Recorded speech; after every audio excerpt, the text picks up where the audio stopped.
pero sin hacer muchos gráficos.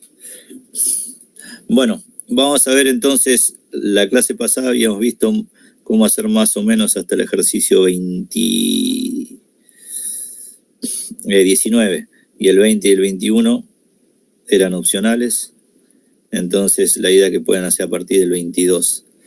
Entonces, nosotros vimos cómo hacer gráficos aproximados de funciones cuadráticas y de funciones lineales. Ahora, para las funciones que siguen, no vamos a ver cómo graficar cualquier función cúbica o cualquier función cuádrica, sino que vamos a ver cómo graficar algunas de esas funciones utilizando lo que se llama graficando mediante desplazamientos, que es lo que les pide el ejercicio 22. Entonces vamos a ver cómo hacer gráficos de funciones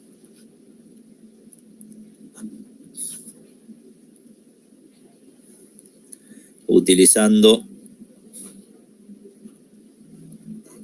lo que en la guía llaman desplazamientos.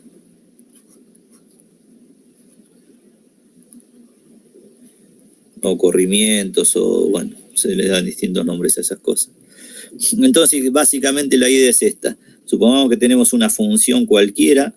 Yo voy a agarrar una que todavía no graficamos nunca y que luego la vamos a utilizar bastante, que es x al cubo. Siempre las funciones vienen en la expresión algebraica acompañada por su dominio y su codominio.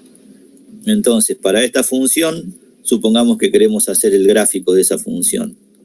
Entonces, ¿cómo se les ocurriría hacer el gráfico de una función nueva que nunca vimos cómo es su gráfico? ¿Qué harían ustedes? ¿Una tabla de valores? Perfecto, una tabla de valores.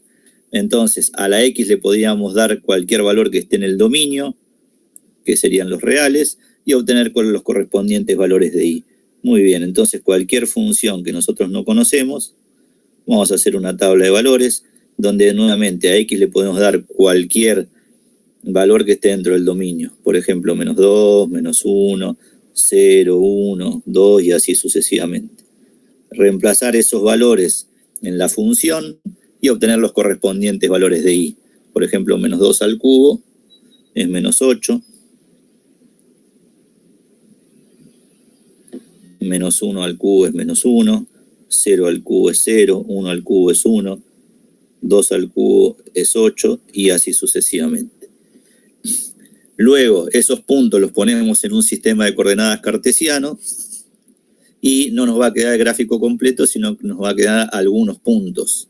La idea es que esos puntos nos van a dar una idea de cómo es el gráfico.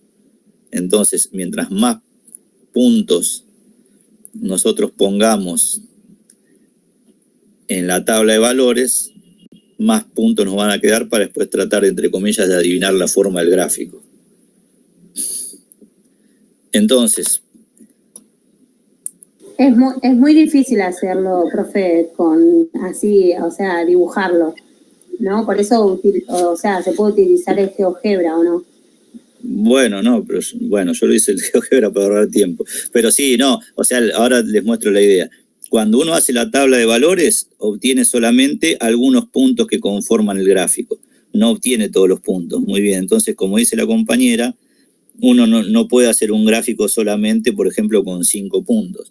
Ahora, la idea es que el GeoGebra, ¿cómo hace el gráfico? Bueno, simplemente hace una tabla de valores más extensa, va obteniendo más puntos y de esa manera se va dando cuenta, uno va viendo todos los puntos uno al lado del otro y lo que termina viendo es una línea continua. Con lo cual, claro, cuando uno quiere ver cómo es el gráfico de una función que no conoce, difícilmente se dé cuenta de la forma del gráfico haciendo una tabla de valores con 5 puntos. En lugar de 5 tendría que utilizar 50. Entonces hay dos opciones. O nosotros le decimos qué forma tiene el gráfico, o lo hacen, como decía la compañera recién, con el GeoGebra. ¿Está bien? Ahora, lo importante es que una vez que hicieron el gráfico, lo puedan recordar y sepan, por ejemplo, que la función x al cubo tiene esta forma. Que después, no sé, a veces le pone nombre, ustedes dicen que tiene forma de S, o no sé, lo que les guste llamarla, pero bueno, ese es el gráfico de la función x al cubo. Entonces, cualquier función que no conocemos, de nuevo, unas formas de tratar de ver cómo es el gráfico, es hacer una tabla de valores. Si con 5 valores no me doy cuenta la forma del gráfico, pongo 5 más y 5 más hasta darme cuenta. Si me aburro de hacer eso, como decía la compañera, bueno, utilizo el GeoGebra y es todo un poco más rápido. ¿Está bien? ¿Se entiende más o menos la idea? Ahora, ¿qué significa graficar algunas funciones utilizando lo que se llaman los desplazamientos? Es en base al gráfico de una función que ya conocemos, por ejemplo, de x al cubo, por ejemplo, graficar otras funciones como la que voy a hacer ahora. Por ejemplo, el gráfico de x al cubo más un número, por ejemplo, más 2. La idea es que ese gráfico va a ser parecido al gráfico de x al cubo. No va a ser igual, pero va a ser parecido. ¿Por qué? Porque cuando haga la tabla de valores, los valores de y van a ser los mismos, solamente que le voy a sumar un 2. Porque fíjense, supongamos que agarro x igual a 1. Para la función x al cubo me queda 1 al cubo, que es 1. Cuando lo haga acá me va a quedar 1 al cubo, que es 1, pero a eso le va a sumar 2. ¿Qué va a ocurrir entonces?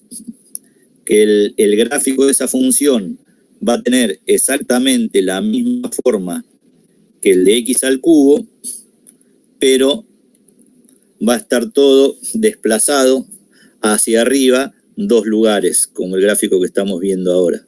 ¿Se entiende la idea?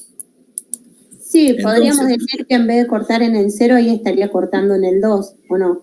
O sea, está mal dicho, pero podríamos decir así, ¿o no? Subió 2. Claro, o sea, bueno,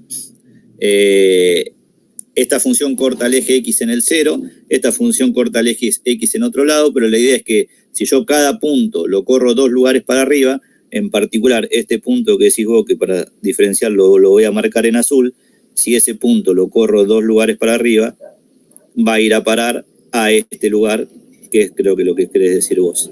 ¿Está bien? Pero bueno, así también este punto se va a correr 2 lugares para arriba y va a venir a parar acá, y así todos los puntos del gráfico de la función. ¿Está bien?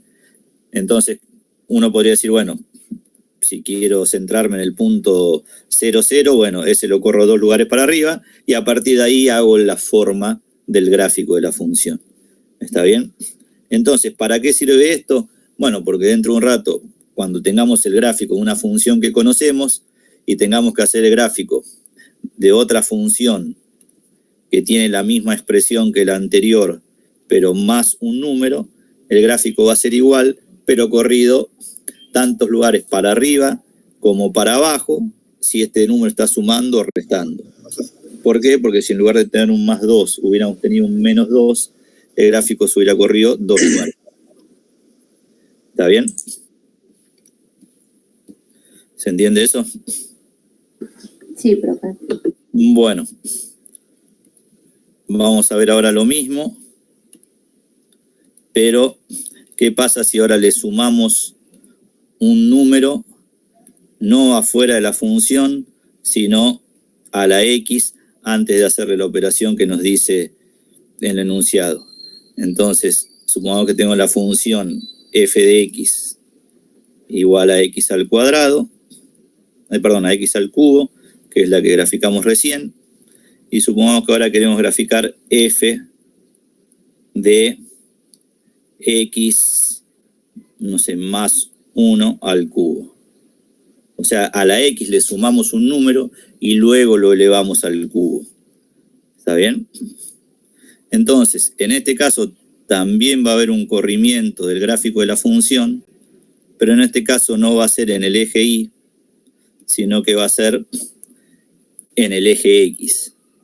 Y, perdón, que acá puse otra, me había olvidado de cuál había hecho, le había puesto un 2 también para que quede igual a la anterior. Entonces, supongamos que quiero graficar x más 2, pero eso lo elevo al cubo. Ahora, en ese caso, el gráfico, en lugar de correrse 2 lugares para arriba, se va a correr 2 lugares, pero hacia la izquierda. ¿Por qué va a ocurrir eso? Bueno, porque para obtener similares valores de y, a la x le voy a tener que sumar un 2 primero y luego elevar al cubo. Entonces, por ejemplo, el punto que se refería a la compañera hace un rato, que era el 0, 0, fíjense ahora, para obtener el valor, para que el paréntesis valga 0, la x tiene que valer menos 2. ¿Se entiende? Porque menos 2 más 2 me va a dar 0 y 0 al cubo me va a dar 0. Entonces, si yo para esta nueva función hago una tabla de valores x e y, cuando la x vale menos 2, la y vale 0. O sea, este punto que tenemos acá se corrió ahora 2 lugares, pero hacia la izquierda. ¿Se entiende? Claro, ahí, profe, usted sumó menos 2 más 2 al cubo 0. Menos 2 más 2 me da 0 y 0 al cubo me da 0, exactamente. Claro. Entonces, cuando la x vale menos 2, el valor de y que le corresponde es 0. Entonces, puedo decir que este punto se corrió 2 lugares para la izquierda y así todos los demás puntos del gráfico de la función. Ok, profe, corregime algo que estoy pensando. Digamos, si yo lo hago, o sea, si en vez de poner más 2, pongo menos 2, ¿se correría hacia el positivo, digamos, al 2 positivo o no? Exactamente, exactamente. Listo. Perfectamente. Entonces, moraleja de esto. Si yo tengo, vamos a hacerlo con x al cubo que lo tenemos, después por ahí lo escribimos en general, pero si yo tengo la función x al cubo, es el gráfico ese que vimos al principio.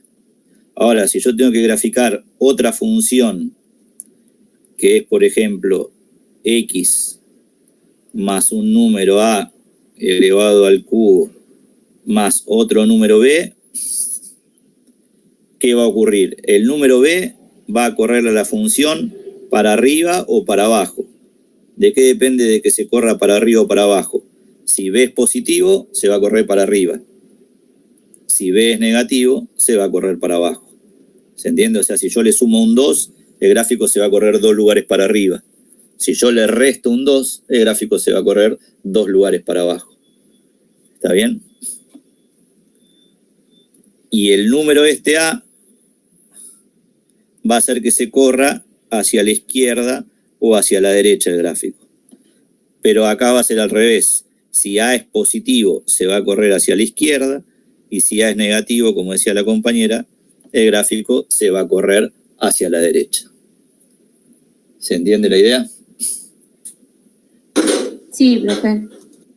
Perfectamente. Entonces, para ver un ejemplo de esto, fíjense cómo sería el gráfico de esta función. Si ahora yo no quiero hacer una tabla de valores muy extensa, ¿cómo sería el gráfico de este? Tendría la misma forma que el gráfico de x al cubo. ¿Están de acuerdo?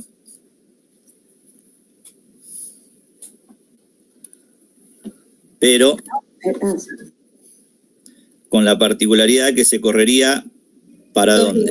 Para arriba, por sí. El 2. Sí. Y ay, no, me tapa no terminé de copiar y me tapa y un lugar para la derecha. Y un lugar para la derecha, perfectamente. Y el gráfico, bueno, yo lo tengo hecho acá para que lo vean, y el gráfico nos queda algo así. Fíjense que tiene exactamente la misma forma que x al cubo, pero está corrido 2 lugares para arriba y un lugar para la derecha.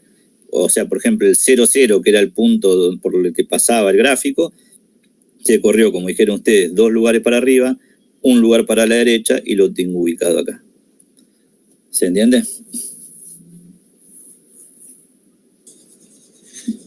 ¿Siempre va a ser al cubo o puede ser al cuadrado, profe? No, estamos haciendo el ejemplo con x al cubo. Si es x al cuadrado, la sabemos graficar de otras maneras más sencillas que esta, ¿no? Porque van a ser funciones cuadráticas que son las que vimos en la clase pasada. ¿Sí?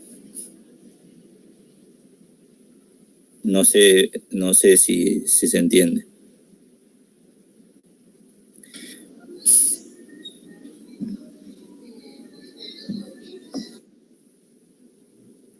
Bueno, espero que sí. Cualquier cosa después decime. Sí, estaba viendo lo de la clase pasada, pero claro, es todo al cuadrado, lo de la clase, lo de las cuadráticas, digamos. Claro, exactamente. Entonces, si es x al cuadrado, obviamente... Pero bueno, no, o sea, más general lo que vos preguntás. Supongo que yo tengo que graficar, si tengo el gráfico de x al cubo hecho, sí puedo a partir de los desplazamientos graficar esta función.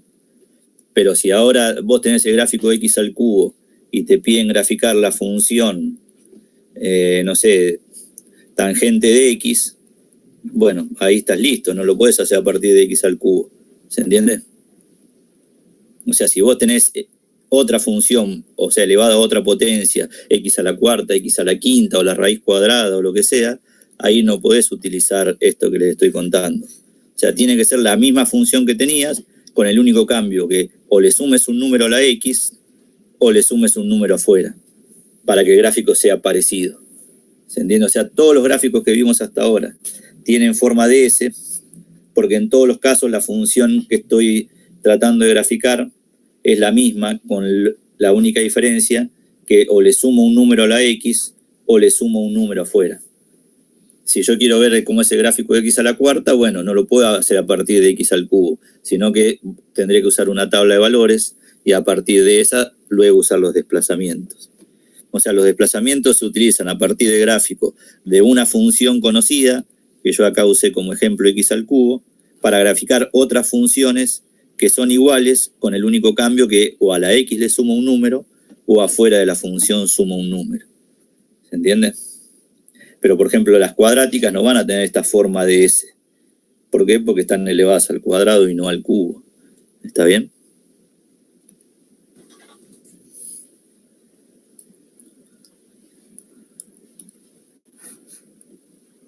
Bueno, espero que sí. Sí, profe, perdón. Bueno, entonces ahora vamos a ver otras funciones, que son las funciones homográficas.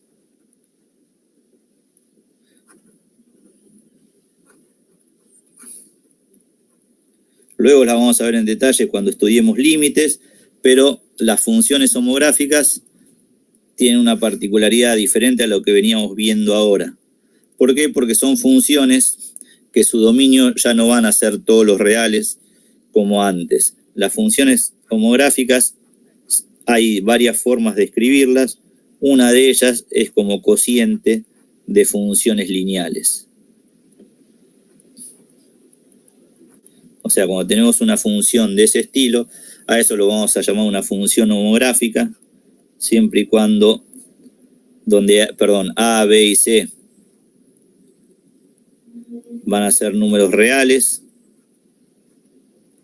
pero con una condición que es que A por D sea distinto de B por C.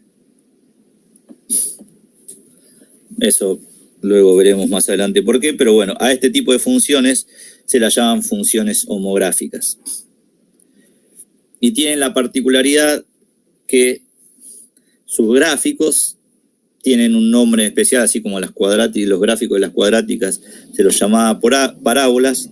Los gráficos de las funciones homográficas se los llama hipérbolas equiláteras. ¿Está bien?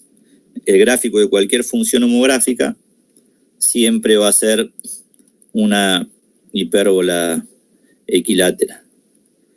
No sé si vieron alguna vez cómo son los gráficos de las hipérbolas o los recuerdan.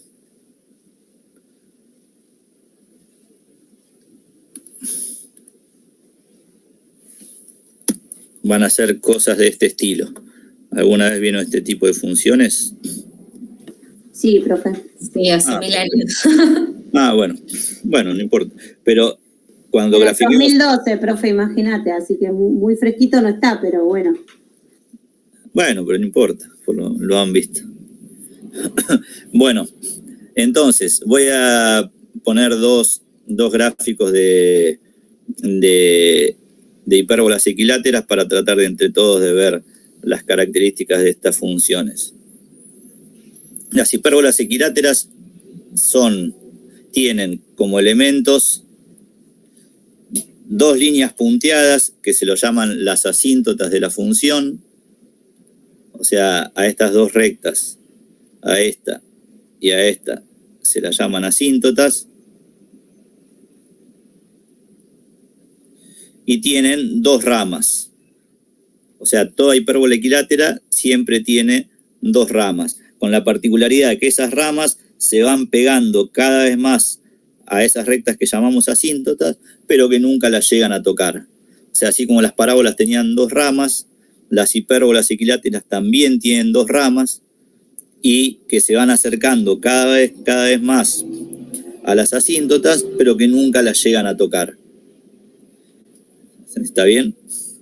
Y así, como las parábolas podían tener las ramas hacia arriba o hacia abajo, una vez que yo tengo las asíntotas para graficar la función, las ramas pueden tener 2 ubicaciones diferentes, como en estos 2 ejemplos. Pueden estar como en la figura de la derecha o como en la figura de la izquierda.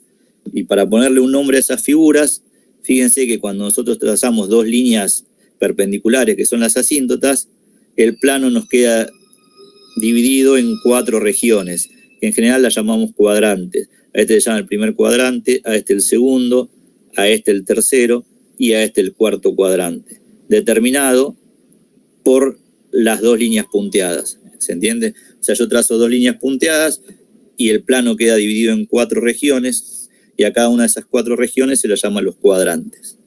Entonces, las hipérbolas pueden tener las ramas en el primero y en el tercer cuadrante, o en el segundo y en el cuarto.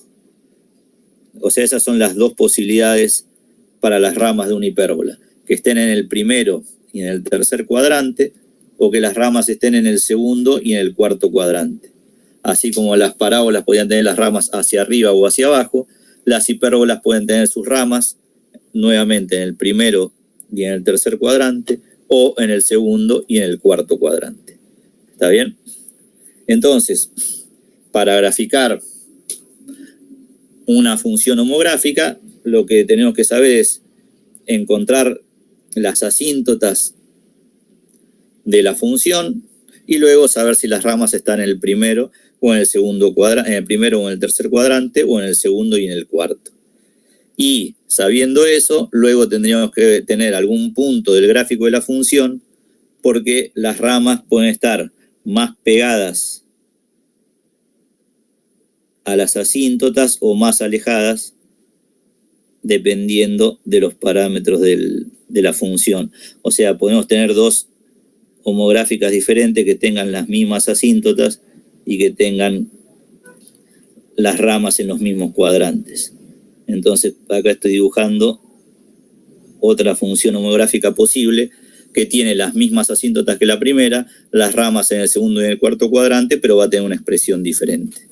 ¿Está bien? Y las ramas son simétricas en cada uno de los ejes. ¿Qué quiere decir eso? Por ejemplo, que este punto tiene su punto simétrico en el otro cuadrante, lo mismo este punto, va a tener su punto simétrico acá, y así sucesivamente. Así como las cuadráticas eran simétricas respecto a un eje de simetría, las funciones homográficas también tienen un eje de simetría y son simétricas respecto de ese eje. En este caso, el eje de simetría sería esta línea punteada que estoy trazando acá. ¿Está bien?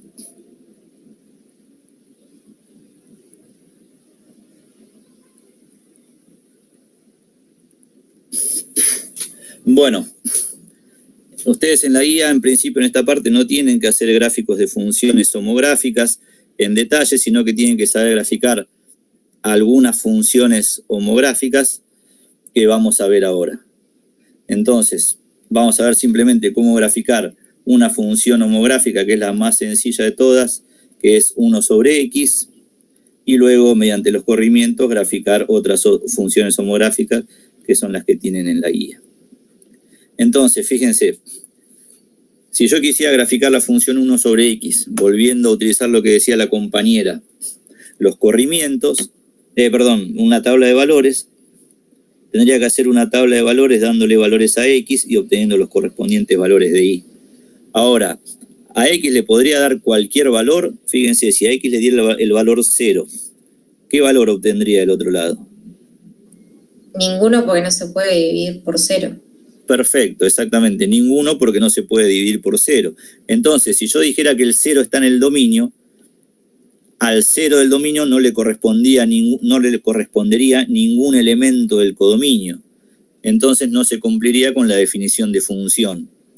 Con lo cual vamos a decir que para esta función, el dominio de la función van a ser todos los reales menos el 0. ¿Por qué el 0 lo vamos a sacar del dominio? Porque para x igual a 0, como dijo recién la compañera, no le correspondería ningún elemento del codominio, y entonces, si yo el 0 lo incluyo en el dominio, esa relación no correspondería con la definición de una función. ¿Está bien? Entonces, siempre que tengamos funciones que sean cocientes, vamos a buscar los valores de x que hacen 0 el denominador, y a esos valores los vamos a sacar del dominio de la función. Entonces ya para estas funciones homográficas, el dominio no van a ser todos los reales, sino que van a ser todos los reales menos algún número. ¿Qué número? Aquel número que haga 0 el denominador. Entonces ahora sí, en la tabla de valores puedo poner cualquier valor de x, siempre y cuando sea distinto de 0. ¿Se entiende? ¿Hasta ahí? Sí, profe. Bueno, perfecto.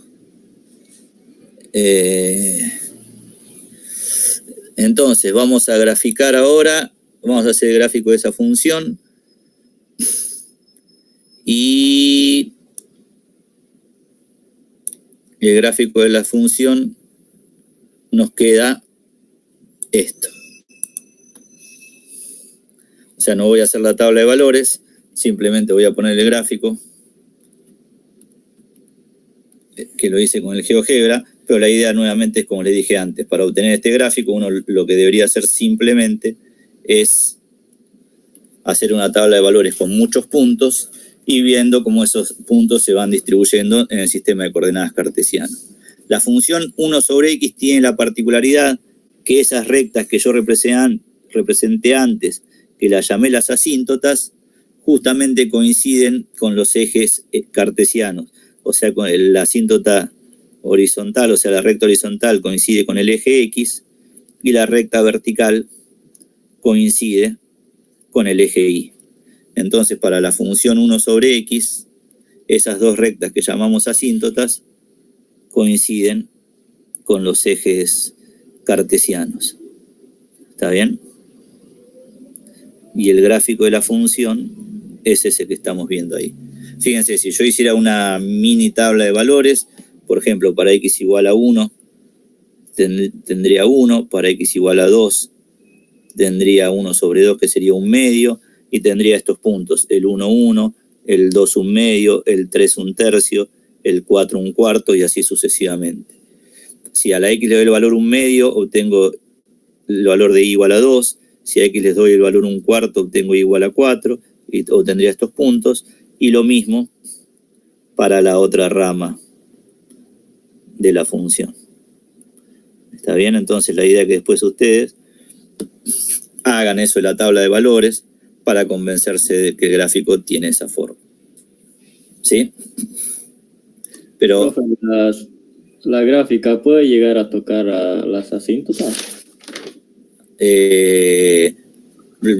A ver, no en el caso de las funciones homográficas. Todavía no vimos la definición formal de lo que es una asíntota, pero en las funciones homográficas, el gráfico de las ramas de la hipérbola nunca van a tocar a las asíntotas. Ahora, bueno, después cuando veamos más adelante la definición formal de asíntotas, vamos a ver que para otras funciones, no para las hipérbolas, otras funciones sí pueden ser que el gráfico toque las asíntotas, pero no en este caso. O sea, en una hipérbola equilátera, las ramas nunca van a tocar a las asíntotas. ¿Está bien? Sí, profe, gracias. No. Entonces, fíjense, vamos a ver si ahora podemos hacer un ejercicio de la guía con esto. Supongamos que tengo esta función y me piden hacer el gráfico de esta otra función. Por ejemplo, el gráfico de la función 1 sobre x más 3 menos 2. Entonces, nuevamente, tengo la opción de hacerlo con una tabla de valores, hacerlo con el GeoGebra, o utilizar lo que les conté hace un rato de los desplazamientos. Fíjense, ¿podré utilizar los desplazamientos acá? Bueno, la idea es que sí, pero no puedo hacerlo con la función x al cubo. ¿Cuál es la función que debería utilizar? Bueno, la que graficamos recién, 1 sobre x. ¿Están de acuerdo? ¿Por qué? Sí. Porque acá, ¿qué estamos haciendo? A la x sumándole un 3 y a toda la función restándole un 2. Entonces, ¿cómo va a quedar el gráfico de esa función comparado con el gráfico de la función 1 sobre x? El 2 que está afuera va a hacer que el gráfico se corra 2 lugares para abajo. Y el 3 que le estoy sumando a la x va a hacer que el gráfico se corra 3 lugares hacia la izquierda. ¿Están de acuerdo? Sí, profe. Entonces, fíjense, les voy a poner los dos gráficos para que vean que esos dos gráficos se podrían hacer, o sea, este gráfico se podría hacer utilizando los corrimientos o los desplazamientos que vimos antes, pero tomando como función base la función 1 sobre x. Entonces, esa es la función 1 sobre x. Y ahora les voy a mostrar cómo queda el gráfico de esta función que nos pide el ejercicio que grafiquemos. El gráfico de esta nueva función queda este gráfico. ¿Ven? Entonces, ¿qué ocurre? Bueno, las asíntotas que estaban sobre los ejes cartesianos se desplazan. Como el gráfico se corre 2 lugares para abajo, la asíntota horizontal, que era el eje X, se va a correr 2 lugares para abajo, y la asíntota vertical, que era el eje Y, se va a correr 3 lugares para la izquierda. ¿Se entiende? O sea, al irse la función 2 lugares para abajo, la asíntota horizontal, esta, se desplaza 2 lugares para abajo. Y queda esta que está acá. Y la asíntota vertical, que era esta, se desplaza 3 lugares para la izquierda y queda acá. Y el gráfico tiene exactamente la misma forma que la función 1 sobre x. ¿Se entiende? Sí, profe. Perfecto. Bueno, luego más adelante veremos con más detalle cómo graficar cualquier otra función homográfica. Pero con esto pueden hacer los ejercicios de funciones homográficas que les aparecen en la guía. Y cualquier otra función que sea un poco diferente, bueno, o hacen una tabla de valores o hacen el gráfico utilizando el GeoGebra o cualquier programa que haga gráficos. Bueno, vamos a ver ahora el siguiente tema, que es composición de funciones y función inversa.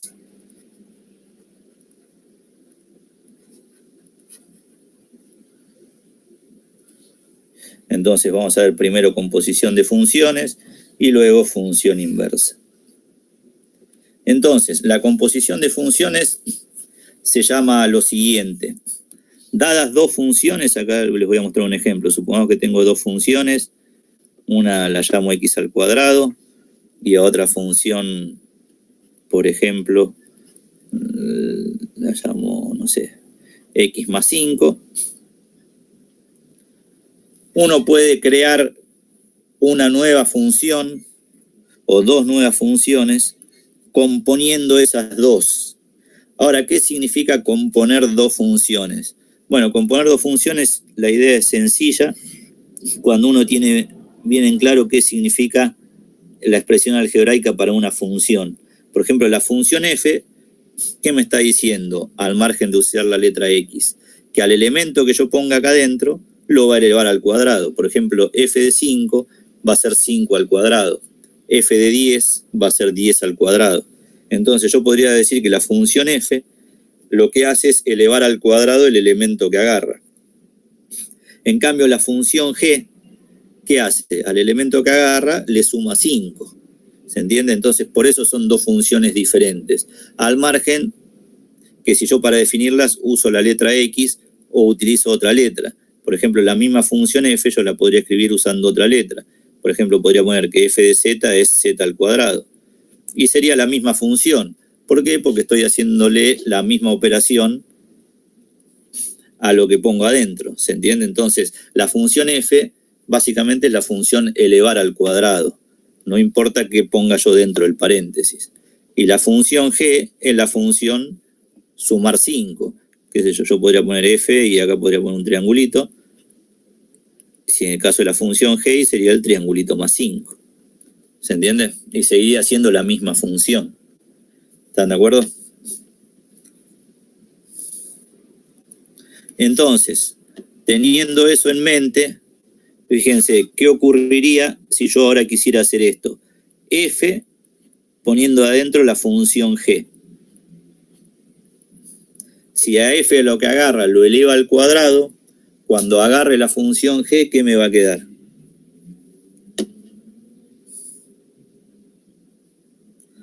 ¿Qué les parece que va a quedar? El número elevado al cuadrado más 5. A ver, de nuevo, la f a lo que ponga dentro del paréntesis lo va a elevar al cuadrado. Si adentro pongo la función g, ¿qué va a hacer? A toda la función g la va a elevar al cuadrado. Entonces, perfecto, como dice Tamara, va a quedar la función g, que es 5 más 2, todo elevado al cuadrado. ¿Se entiende? Y bueno, y luego sí, si yo a eso se lo aplico a un número, al número que ponga la x, como decía la compañera recién, le voy a sumar 5 y todo eso luego lo voy a elevar al cuadrado. ¿Se entiende? Sí, profe. ¿Está bien? Sí, perfecto. Ahora, ¿qué pasaría si hago esto? Ahora, g de f de x.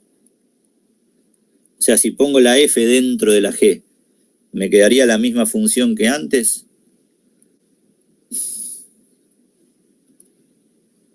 No. No, ¿Por qué? porque te va a quedar x al cuadrado más 5. Claro, x al cuadrado, que es la función g, es la función f, todo más 5. Perfectamente, muy bien.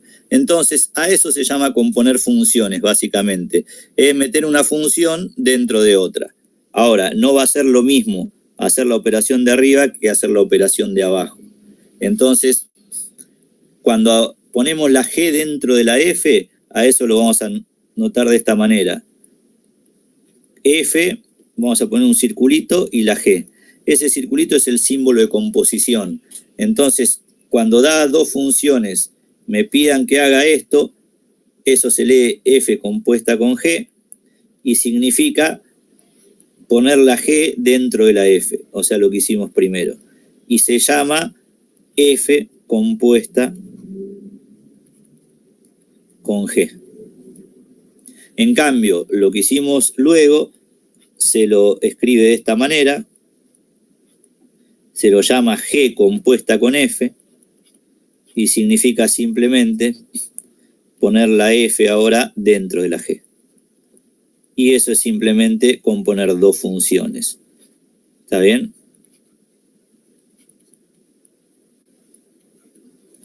¿Está? ¿Se entiende más o menos? Sí, sí. Entonces, composición de funciones es solamente una definición, pero tengo que saber cómo hacerlo. Entonces, por ejemplo, en la guía me dan algunos ejercicios para hacer. Luego les voy a dejar un video que habíamos hecho de esto para que lo miren luego, de composición inversa con más ejercicios, pero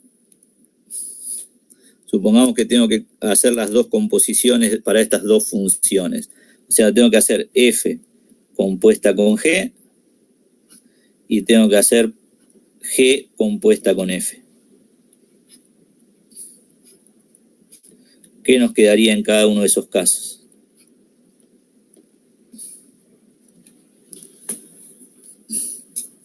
Recuerden, el primer caso, f compuesta con g, significaba poner la g dentro de la f. Entonces, ¿qué les parece que nos quedaría en ese caso? Fíjense, la f a lo que agarra, lo multiplica por 3, le suma un 1, lo multiplica por 2, le resta un 8 y luego hace la división. Entonces, Si ahora pongo adentro la G, ¿qué quedaría?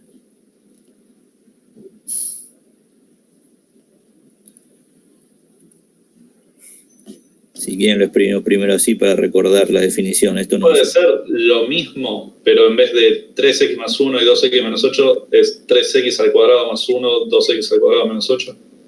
Perfecto. O sea, la idea para componer fácil, en este caso lo que voy a hacer no hace falta, pero es esto, como decía recién el compañero. Poner lo mismo y en lugar de donde está la X, poner un paréntesis. ¿Por qué la idea de poner el paréntesis? Porque luego, ¿qué voy a tener que hacer? Dentro del paréntesis, poner ahora la función g, no importa cuál sea. ¿Se entiende? Si es x al cuadrado, pondré solamente x al cuadrado. Si hubiera sido otra cosa más complicada, pondría esa cosa más complicada ahí adentro. Pero básicamente la composición de f compuesta con g es como dice el compañero. Volver a escribir la f, sacando la x, y en lugar de donde está la x, pongo la función g. Yo puse un paréntesis para hacerlo en 2 pasos, pero bueno, fíjense que en este caso el paréntesis no hace falta ponerlo, ¿no? Entonces la composición quedaría 3x al cuadrado más 1 dividido 2x al cuadrado menos 8. Y listo. Muy bien. ¿Se entendió eso?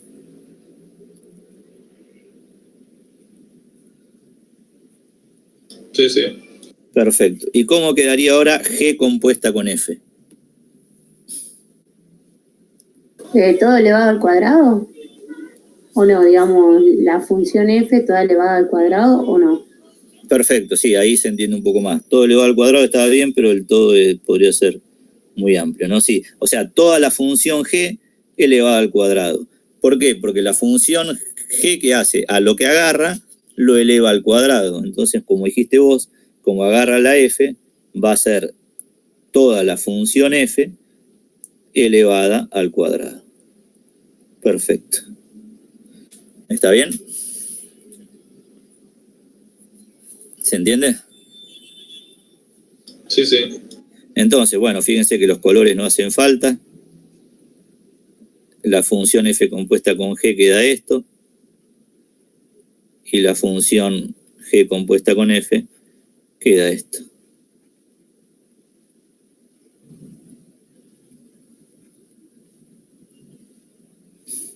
Bueno, una última cosita de esto y continuamos.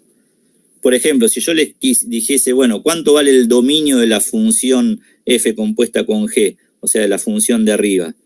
El dominio, como vimos antes, ¿pueden ser todos los reales?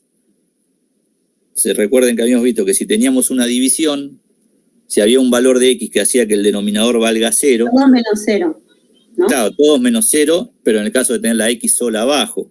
Ahora, si tengo todo esto abajo, yo tendría que sacar del dominio los valores de x que hagan que todo esto dé 0, no la x. ¿Se entiende? Y va a ser 2, ¿no? En ese caso. Claro, como, bueno, fíjate, si yo igualo el denominador, acá hago un cálculo auxiliar, igualo el denominador a 0, como vos dijiste muy bien, va a quedar 2x al cuadrado igual a 8, el 2 lo paso dividiendo, va a quedar x al cuadrado igual a 4, y eso tiene 2 soluciones, ¿no? Porque si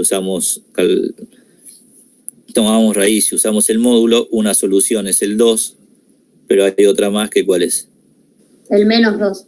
El menos 2, porque menos 2 al cuadrado también da 4. ¿Se entiende? Sí, sí. Entonces, el dominio de esta función ya no van a ser todos los reales, ni tampoco van a ser todos los reales menos el 0. Van a ser todos los reales menos aquellos valores de x que hagan 0 el denominador, o sea, menos el menos 2 y el 2. Y ese va a ser el dominio de esta nueva función. ¿Está bien?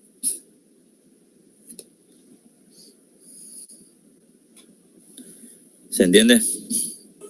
Sí, profe. Perfecto. Entonces, en algunos casos me piden hallar la composición de 2 funciones y luego me piden hallar el dominio de esa nueva función. Muchas veces el dominio no es igual al dominio que tenía en una de las funciones. Bueno, y vamos a ver ahora qué es la función inversa y cómo calcularla.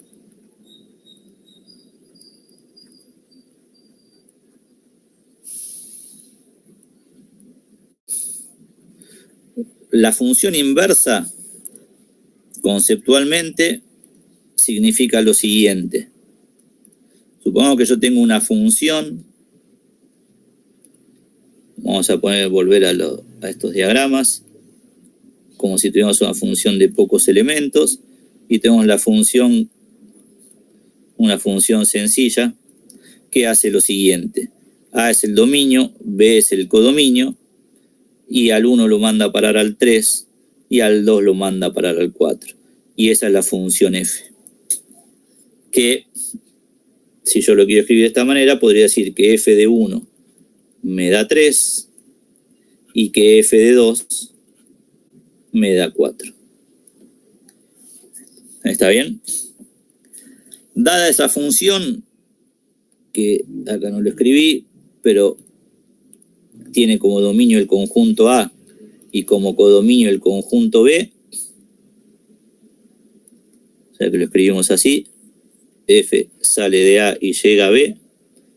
Para esta función vamos a llamar la función inversa la que establece las mismas relaciones pero en sentido inverso. O sea que al 3 le hace corresponder el 1 y al 4 le hace corresponder el 2 y toma como dominio el conjunto B y como codominio el conjunto A. ¿Se entiende? A esa función la vamos a llamar la función inversa de f. Y la vamos a escribir con esta notación. F con un -1 acá. A eso lo vamos a llamar la función inversa de f. ¿Qué particularidad va a tener? Primero que se va a intercambiar dominio con codominio. Si la función salía de A y llegaba a B, la función inversa va a salir de B y va a llegar a A. Y después que va a establecer las mismas relaciones, pero en sentido inverso. Por ejemplo, si la función f agarra al 1 y lo manda a parar al 3, la función inversa, ¿qué va a hacer? Va a agarrar al 3 y lo va a mandar a parar al 1. Si la función agarra al 2 y lo manda a parar al 4, la función inversa va a agarrar al 4 y lo va a mandar a parar al 2. ¿Se entiende? ¿Sí? Sí, profe. Perfecto. Entonces, dada una función f que va de A hasta B, entonces la función inversa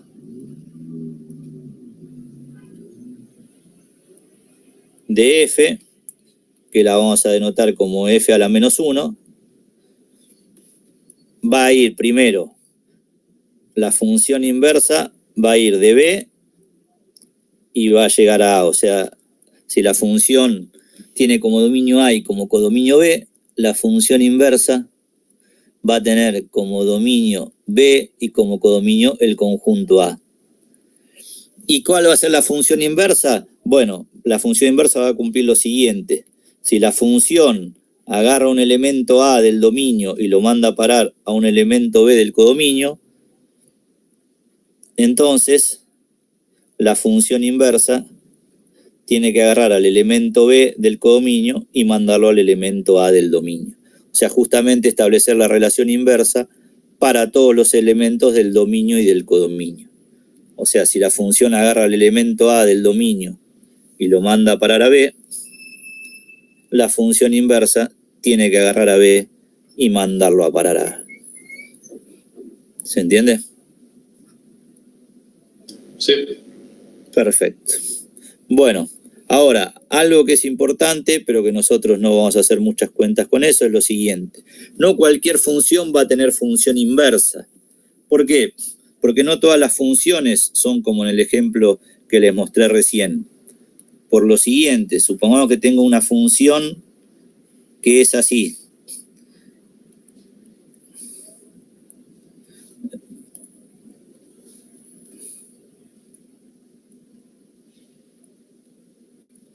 Que al 1 del dominio le hace corresponder el 4 del codominio, al 2 le hace corresponder el 4 y al 3 le hace corresponder el 5.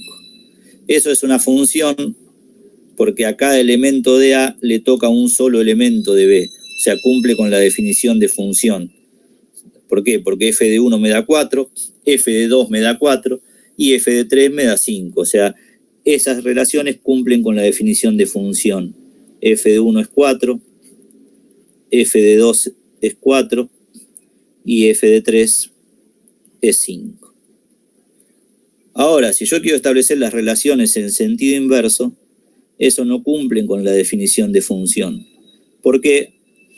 Porque al 5 le tocaría el 3, pero si yo quiero ver al 4 qué le toca, fíjense, f a la menos 1 de 4, ¿cuánto me daría? ¿Me daría 1 o me daría 2? No me puede dar dos valores, porque si no, eso no sería una función. ¿Se entiende la idea? Sí. Moraleja, esta función no tiene función inversa. O sea, no cualquier función va a tener función inversa. Solamente algunas funciones van a tener inversa. Aquellas funciones que tienen inversa se las llama biyectivas. O sea, para que una función tenga inversa, a cada elemento del dominio le tiene que corresponder un elemento del codominio y viceversa. A cada elemento del codominio le tiene que corresponder un único elemento del dominio. Si ocurre eso, entonces la función tiene inversa. ¿Está bien? ¿Se entiende la idea? Sí, perfecto, profe. Entonces, en general, a nosotros, salvo en un caso que le voy a contar en 5 minutos, siempre cuando nos pidan calcular la inversa de una función, es porque esa función tiene inversa. Entonces vamos a ver ahora cómo encontrar la función f a la menos 1. Eso se hace fácil haciendo una serie de pasos. Supongamos que yo tengo una función. Vamos a ver un ejemplo. Vamos a uno bien sencillo, que es x más 3. Esa función va de los reales a los reales, con lo cual cuando yo encuentre la inversa, también va a ir de los reales a los reales, y no me voy a dar cuenta que cambié el dominio con codominio, pero bueno, después vamos a ver otro ejemplo en el que sí. ¿Cómo hago para hallar la inversa? Bueno, lo primero que puedo hacer es decir lo siguiente. Si yo reemplazo f de x por y, me queda esta relación. Una relación de x con y. Entonces, si yo hiciera una tabla de valores, por ejemplo, si a x le doy el valor 5, y me da 8. Ahora, encontrar la función inversa es encontrar una función que yo dé el valor 8 y me dé el valor 5. O sea, acá yo tengo la y en función de la x. Encontrar la inversa va a ser obtener la x en función de la y. O sea, de esa ecuación, despejar la x. Fíjense que en este caso el despeje es muy sencillo. ¿Qué nos queda? Si el 3 lo paso restando, queda y menos 3 igual a x, o lo que es lo mismo, x igual a y menos 3. Entonces, si esta es la función, o sea, si esta forma de escribir la función, esta va a ser la función inversa. ¿Por qué? Porque fíjense que me da la relación inversa. O sea, por ejemplo, si acá donde está x pongo un 5, esta cuenta me da 8. Y si acá pongo un 8, esta cuenta me da 5. O sea, hace la misma operación, pero para el otro lado. ¿Se entiende? Entonces, ¿en qué consiste en encontrar la inversa? Bueno, reemplazar la f de x por y a partir de eso, despejar la x. Una vez que despeje la x, esa es la función inversa, con la única particularidad que, bueno, está escrita con otras letras. Para que me quede escrita como f a la menos 1, ¿qué tengo que hacer? Así como acá reemplacé f de x por y, acá la x la voy a reemplazar por f a la menos 1, y si quiero que la función me quede en términos de x, la y la voy a reemplazar por x. Y voy a decir que esta es la función inversa. O sea, si la función es x más 3, la inversa es x menos 3. Justamente fíjense que es realizar la operación inversa. Si la función a lo que agarra le suma 3, la función inversa a lo que agarra le tiene que restar 3 para volver al mismo lugar. ¿Se entiende la idea? Sí. Entonces, para hallar la inversa de una función, ahora vamos a hacer un despeje más complicado, pero hay que hacer 3 pasos. 1, reemplazar f de x por y. El siguiente paso, que es el más complicado, es despejar x. Y el tercer paso es a x reemplazarlo por f a la menos 1 de x, y ahí reemplazarlo por x. Y cuando haga eso, voy a obtener la función inversa. ¿Está bien? Entonces, vamos a ver un ejemplo de esto, donde las cuentas por ahí sean un poquitito más complicadas nomás. Supongamos que tenemos esta función, que es un ejercicio de la guía. Y me piden hallar la función inversa. Primero, el dominio de esta función ya no van a ser todos los reales. ¿Cuál va a ser el dominio? Los reales menos qué número. Menos 1 y menos 1. Menos 1 y menos 1, perfecto. Porque el menos 1 hace 0 el denominador. ¿Están de acuerdo? Bueno, vamos a hallar la función inversa. Para hallar la función inversa vamos a tratar de repetir los pasos que vimos recién. Ponemos y igual a 2x menos 1 sobre x más 1 y despejamos la x. Este es el paso 1. El paso 2 de despejar la x ahora nos va a llevar un poquitito más de paso. Pero fíjense, para despejar la x pasamos el denominador sumando al otro lado y nos queda esto.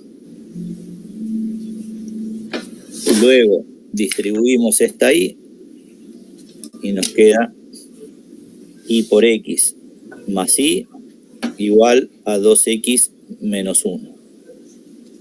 Y ahora, como queremos despejar la x, agrupamos del lado izquierdo los términos que tienen x y del lado derecho los términos que no tienen x. Entonces, este 2x pasa para la izquierda, esta y pasa para la derecha y nos queda esto. Y ahora sacamos x factor común y ¿qué nos va a quedar? X por y menos 2 igual a menos y menos 1.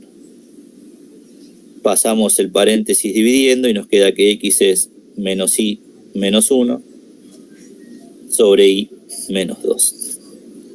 Y esa es la función inversa. El tercer paso, ¿cuál sería? Reemplazar en lugar de f de x, poner f a la menos 1 de x y en lugar de y poner x. ¿Está bien?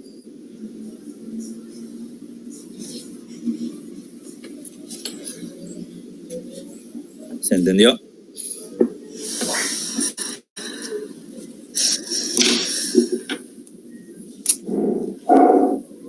Perfecto. Entonces, para esta función, la función inversa va a ser menos x menos 1 sobre x menos 2. Ahora, ¿cuál va a ser el dominio de la función inversa? Si miramos la expresión para la función inversa, ¿para qué valor de x se hace 0 el denominador? Todos los reales menos 2. Todos los reales menos el 2. Muy bien. Entonces, teniendo el dominio de la función y teniendo el dominio de la inversa, ahora podemos completar los codominios. ¿Por qué? Porque lo que les había contado antes, la función tiene que intercambiar dominio y codominio con la inversa. Entonces, la función va a ir de los reales menos el menos 1 a los reales menos el 2, y la función inversa va a ir de los reales menos el 2 a los reales menos el menos 1. Así se cumple lo que les había contado antes, que se intercambian dominio con codominio. Y esa es la función inversa con su dominio y su codominio correspondiente. ¿Está bien? ¿Se entendió? Ya voy mal. 2 minutos, ¿puede ser? Ningún apuro, tranqui. Ah, bueno. Sí, sí, no hay ningún problema. Estás entretenido. Es viernes, así que de ningún apuro. Es viernes, verdad, no hay apuro. Bueno, ¿se entendió hasta acá? Sí, profe. Perfecto. Y una última cosita para algunos ejercicios que tienen la guía, que es la siguiente. Supongamos que yo tengo esta función f de x igual a x al cuadrado, definida de los reales a los reales.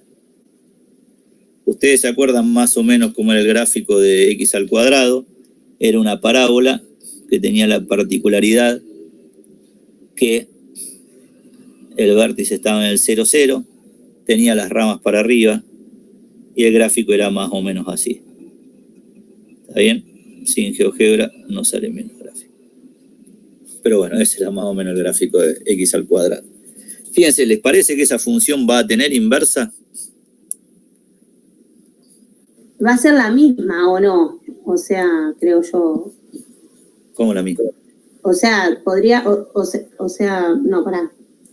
Es, digamos, de los dos lados sería la misma actividad, no sé cómo se puede decir. O sea, es la misma recta, nada más que está, o sea, por eso está elevado al cuadrado.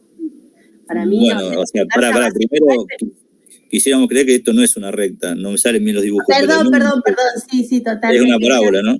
Sí, perdón. O sea, igual me expresé mal, pero sí podría. Igual, que las dos ramas son simétricas, sí, ¿no? Porque las parábolas tenían esa particularidad, sí, que las dos ramas eran siempre simétricas, ¿no? Sí. Ahora, fíjense, si esto hiciéramos los conjuntos, por ejemplo, al 1 le toca el 1 y al menos 1 también le toca el 1. Entonces, tengo dos valores de x a los cuales le corresponde el mismo valor de y. ¿Les parece que eso va a tener inversa? Por ejemplo, si yo quisiera establecer la función inversa al 1 de y, ¿qué valores de x les tocaría? Tendría dos valores distintos. ¿Se entiende? O sea, esta función no cumple las condiciones para tener inversa, que era que a cada x le toque un solo y a su vez a cada y le toque un solo x. ¿Se entiende? Lo que les digo. Sí. Entonces, esta función definida de esta forma no tiene inversa. Porque no cumple con las condiciones que tiene que cumplir para tener inversa. O sea, que a cada elemento del dominio le toque uno solo del codominio y que a cada elemento del codominio le toque uno solo del dominio. Ahora, sin embargo, uno podría decir lo siguiente. Bueno, pero si yo le modifico algo a la función, algo que no sea, no sé, sacarle el cuadrado que tiene acá arriba. Si yo le modifico el dominio o el codominio, ¿podré hacer que tenga inversa? Bueno, y la idea es que sí. Como decía recién la compañera, si yo a esas dos ramas que tiene la parábola elimino una de las dos, entonces sí a cada x le va a tocar un solo y viceversa. ¿Cómo puedo hacer eso? Bueno, diciendo que yo quiero que la función vaya de los reales positivos a los reales positivos. ¿Qué va a ocurrir en ese caso? Bueno, va a ocurrir que esta rama ya va a dejar de existir. ¿Por qué? Porque los valores de x pueden ser solamente positivos, o sea, pueden estar del 0 para la derecha, y los valores de y también pueden ser solamente positivos. Entonces ahora el gráfico me va a quedar solamente una de las ramas de la parábola. Entonces ahora sí, a cada x le toca un solo y viceversa. A cada y le toca un solo x. ¿Se entiende? ¿La idea? Sí, profe. Entonces, a esta función sí le puedo hallar la inversa, y la inversa es lo que se llama la raíz cuadrada de x. O sea, si yo escribo y igual a x al cuadrado,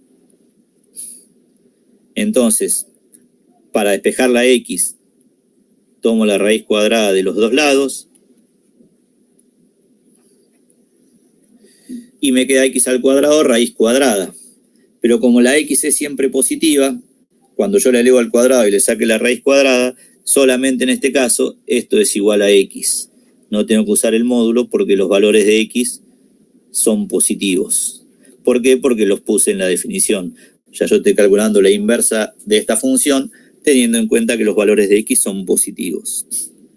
Entonces, una vez que despejé la x, ahora hago el cambio de nombre que hicimos antes, y la función inversa de x al cuadrado la llamo la raíz cuadrada de x, que tiene como dominio los reales positivos y como codominio los reales positivos también. Entonces, la raíz cuadrada es la inversa de x al cuadrado, pero de la rama positiva. teniendo en cuenta que las X tienen que ser positivas y que las Y también tienen que ser positivas. Con lo cual eso nos dice que cuando yo estoy calculando la raíz cuadrada de un número, ese número tiene que ser positivo. ¿Por qué? Porque el dominio de la raíz cuadrada son los reales positivos. ¿Se entiende? Y si nosotros hiciéramos el gráfico de x al cuadrado, la rama positiva, y de la raíz cuadrada de x, nos quedaría este gráfico, que es el que estamos viendo acá. La curva verde es la rama bien hecha, la rama positiva de x al cuadrado, y la curva azul es la raíz cuadrada. Hay una particularidad, que no es que lo vayamos a utilizar para algo, pero cuando yo dibujo en un mismo gráfico la función, en este caso x al cuadrado, y la inversa, que es la raíz cuadrada, son simétricas respecto de la recta y igual a x. ¿Qué quiere decir? Que cualquier punto que esté de un lado para la función tiene su simétrico del otro lado en la inversa. O sea, la función, el gráfico de la función y el gráfico de la inversa son simétricos respecto de la recta y igual a x, y eso pasa siempre que grafiquen un sistema de coordenadas cartesiano al mismo tiempo mi función y mi función inversa. ¿Está bien? Perfecto. Bueno, perdón, me excedí. Bueno, listo, con esto pueden hacer todos los ejercicios de la guía, con esto y muchísima suerte, hasta el ejercicio 25. Yo había hecho un ejercicio más, pero se los pongo en el chat, es un video para que lo miren después tranquilo, es un video de donde calculamos composición e inversa todo en un solo ejercicio. Después Perdón, ¿puedes subir un poquito la pizarra? Sí. Esto es lo que me faltó de la clase que no llegamos, que va en forma de video para que lo miren cuando tengan ganas. Y ahora subo la pizarra. ¿Esta misma? No, el otro. Más arriba. ¿Cómo? ¿Más arriba? Sí. No vas a ver lo que dice más arriba. No. Creo que es la hoja anterior. Sí, la hoja anterior, sí. Bueno.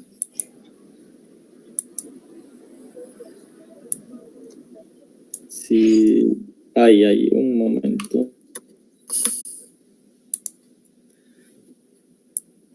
Bueno, guárdense el link del video y es un ejercicio resuelto de composición inversa donde hacemos todo junto. Hay que componer dos funciones, calcular la inversa y hacer los gráficos.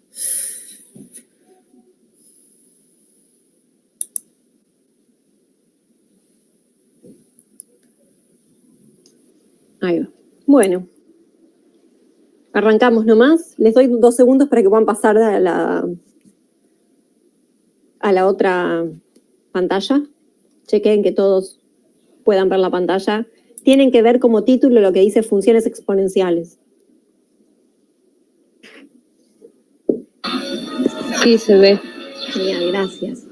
Entonces, un poco la idea de lo que nos toca ver ahora es mirar las últimas funciones que aparecen en la práctica 2. Práctica 2. La idea es que con lo que lleguemos a ver hoy, si llegamos a ver todo con mucho esfuerzo, puedan más o menos terminar la práctica 2. Al menos eso sería lo ideal. Yo ya aproveché y me copié todos los gráficos, así no los estaba copiando en el camino, pero vamos a ver esto todo con mucho detalle. Estas funciones, las que vamos a ver ahora, que son las funciones exponenciales, y las que vamos a ver después, que son las funciones logarítmicas, tienen la particularidad de que son funciones que nos van a acompañar en toda la materia. O sea, son funciones que van a aparecer con mucha frecuencia. Entonces son funciones que tienen además algunas propiedades que vamos a terminar usando más adelante, así que vale la pena que las veamos con bastante cuidado. Entonces arranquemos con qué es una función exponencial. Empecemos con lo básico. Vamos a decir que una función es exponencial siempre y cuando la incógnita de la función, o sea, nuestra x, esté en el exponente de la función. Fíjense que a diferencia de las funciones, por ejemplo, las cuadráticas con las que nosotros venimos trabajando, una cuadrática tiene a la x en la base y un número, en este caso 2, en el exponente. Las exponenciales son al revés, tienen en la base un número fijo y la incógnita o la x está en el exponente, ¿sí? Cuando nuestra incógnita está en el exponente, ahí decimos que tenemos una función exponencial. El numerito que está abajo lo vamos a llamar la base de la función exponencial y ese numerito tiene algunas características. Para que esta función yo la pueda llamar una función exponencial, la base no puede ser cualquier cosa, sino que hay dos requisitos que le vamos a pedir a una función exponencial para que esté bien definida. Primer requisito, la base tiene que ser un número positivo y no tiene que ser 1. O sea, las funciones exponenciales pueden ser, por ejemplo, 2 a la x, 3 a la x, 1/2 a la x. Todo ese tipo de funciones son funciones exponenciales, ¿sí? Un número fijo en la base y la incógnita en el exponente. Ahora, ¿es necesario que la incógnita esté sola para que uno diga sea una función exponencial? No.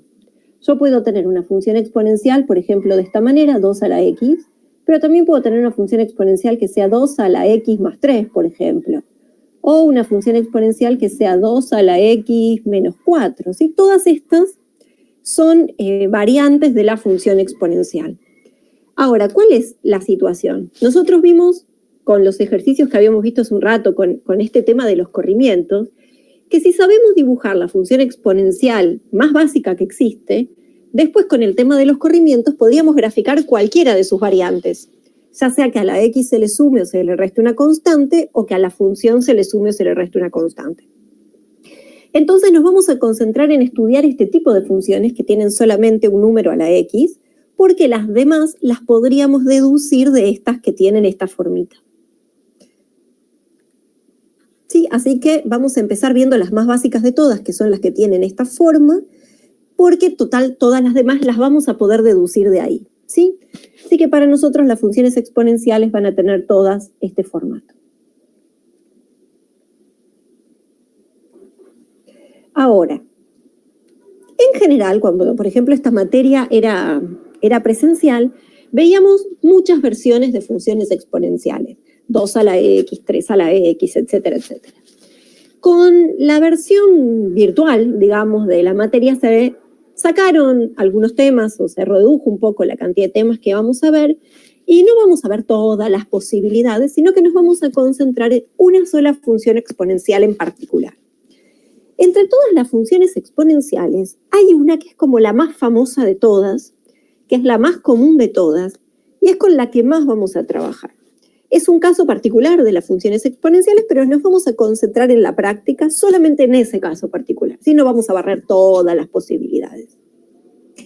¿Cuál es el caso más común de una función exponencial? El caso más común de una función exponencial es cuando el numerito que está en la base no es cualquier cosa, sino que es el número e. Pregunta. O sea, cuando tenemos esta función, e elevado a la x. Ese es el caso con el que más vamos a trabajar en esta materia. O sea, 2 a la x, 3 a la x van a ser muy parecidos a 2 a la x, pero a e a la x, perdón, pero en la guía solo vamos a trabajar con e a la x. Pregunta. ¿Todo el mundo sabe quién es el número e o vale la pena que ampliemos al respecto? Alguna vez lo vi, pero no recuerdo tanto. Me acuerdo que es como pi. Bien. Perfecto. Hay una idea intuitiva, pero mejor por las dudas ampliemos.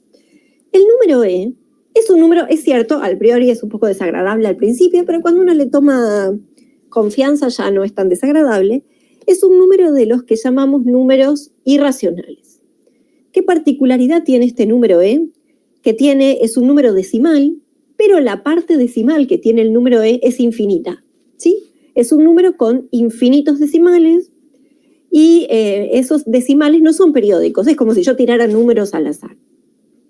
El problema es que este número e, a pesar de ser un número así tan desagradable, es un número que en un montón de contextos aparece con mucha frecuencia. Por ejemplo, es un número que es muy común en la economía para el cálculo de intereses. Es un número que es muy común, por ejemplo, en la biología para el cálculo de crecimientos poblacionales. O sea, es un número que naturalmente aparece muy frecuentemente en muchos contextos, es por eso que le damos como esta prioridad o le ponemos esta importancia con respecto a las otras exponenciales, porque es un número que naturalmente en muchos contextos suele aparecer. Ahora, si uno dice, es un número que tiene infinitos decimales, ¿cómo lo vamos a trabajar? Bueno, mentalmente, uno lo que puede pensar es, vamos a aproximarlo.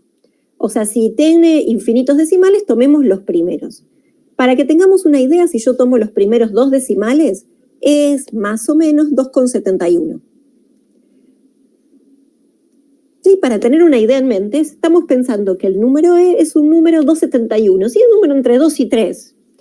Para que tengamos una idea y sepamos cómo organizarlo, cómo ubicarlo, es un número muy feo, pero que está entre 2 y 3.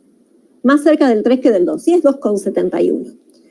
De todas formas, si por alguna razón yo necesito hacer cuentas con el número E, o sea, debe ser E al cuadrado, 2 por E más 5, no necesito usar esa aproximación, 2,71, porque cualquier calculadora científica ya tiene el número E incorporado. Entonces, chequen todos por las dudas si tienen a mano su calculadora científica, van a ver que hay una tecla que dice LN, que arriba tiene un numerito E. Por las dudas, si tienen a mano su calculadora, chequéenlo. Entonces, si yo quiero hacer cualquier cuenta con el número E en la calculadora, simplemente pongo el número E en la calculadora y listo. Por ejemplo, les muestro, no sé si ustedes van a poder ver. Les muestro un segundo, perdón. A ver si esto me deja. Ahí está. No sé si ahí me ven chiquitito un costado. No sé si se llegará a ver por las dudas. Sí. Pero si lo necesitan usar, fíjense que la calculadora está incorporado el número E. Si yo quiero hacer cuentas con E, simplemente pongo el número E. No tengo que poner 271. Pongo el número E exacto y la calculadora me hace cuentas con el número E sin necesidad de que yo ponga la aproximación. La tecla para usar al número E está acá. Es una tecla súper chiquitita, está acá al costado. Ni se va a ver, calculo, pero ¿vieron esta que dice LN? Esta que dice LN arriba tiene un número E. Sí, profe, se mira. Sí. Perfecto, genial. Entonces, si necesitamos hacer cualquier cuenta con este número, no importa que sea un número raro, no hay ningún inconveniente, la calculadora hace la cuenta por nosotros, ¿sí? No nos tenemos que preocupar por el número E. Total, la calculadora va a resolver cualquier problema con el número E que se nos ponga adelante. Sí está bueno que tengamos en mente esa idea. Es un número que está entre 2 y 3. Con que tengamos esa cosa presente, digamos, nos alcanza. No más que eso vamos a necesitar. Bien, entonces, hasta acá presentación. Tenemos una función exponencial. No vamos a trabajar con todas las exponenciales, sino particularmente vamos a trabajar con la que tenga base el número E. ¿Qué propiedades tienen estas funciones exponenciales? Primer propiedad súper importante de las funciones exponenciales. Todas las funciones exponenciales, ya sea que la mueva para la derecha, para la izquierda, para arriba o para abajo, todas tienen el mismo dominio. La primera propiedad importante que tenemos que saber es todas las funciones exponenciales tienen como dominio todos los números reales. O sea que no hay que hacer ninguna cuenta para calcular el dominio de una función exponencial, viene gratis por ser exponencial. Siempre tienen todas el mismo dominio. Y una segunda propiedad, que esta es recontra importante, la voy a resaltar también, porque debe ser la propiedad más importante que tienen las funciones exponenciales, que es la siguiente. Como yo estoy agarrando un número positivo y estoy elevándolo a una potencia, no importa cuánto valga la potencia, el resultado que yo espero obtener de hacer e elevado a una potencia tiene que ser siempre un número positivo. ¿Por qué? ¿Qué significa elevar e a una potencia? Elevar e a una potencia, por ejemplo, si la potencia fuese 2, hacer e al cuadrado es como hacer e por e. Si la potencia fuese 3, esto es como hacer e por e por e. Entonces siempre estoy multiplicando cosas positivas, por lo tanto el resultado de esta cuenta tiene que ser siempre un número positivo. Esa propiedad de que el resultado de hacer e elevado a cualquier cosa es un número positivo es tan importante porque, primero porque la vamos a usar más adelante. Si es una propiedad que van a ver que más adelante va a aparecer, pero además porque nos ayuda a calcular la imagen de la función exponencial. Como esta función exponencial da como resultado siempre un número positivo, eso nos dice que la imagen de las funciones exponenciales van a dar como resultado valores de 0 en Dije positivo y ya le estaba poniendo el igual. Valores de 0 en adelante. Y esa sería la segunda propiedad, así como importante, que tienen las exponenciales. Dominio, todos los reales, eso vale para cualquier exponencial, y la imagen va de 0 en adelante. Obviamente la imagen no es algo fijo como el dominio. ¿Por qué? Porque nosotros habíamos charlado, ¿se acuerdan con este tema de los corrimientos? Que yo puedo hacerle operaciones a esta función para subirla y bajarla. Si yo a una función exponencial la subo o la bajo, o sea, la corro para arriba o la corro para abajo, eso va a modificar la imagen. No voy a tener siempre la misma imagen. Si yo a una función exponencial cualquiera le sumo una constante, eso va a repercutir en la imagen y la imagen ya no va a arrancar más en 0. Como yo la corrí B lugares, esta imagen va a arrancar en B.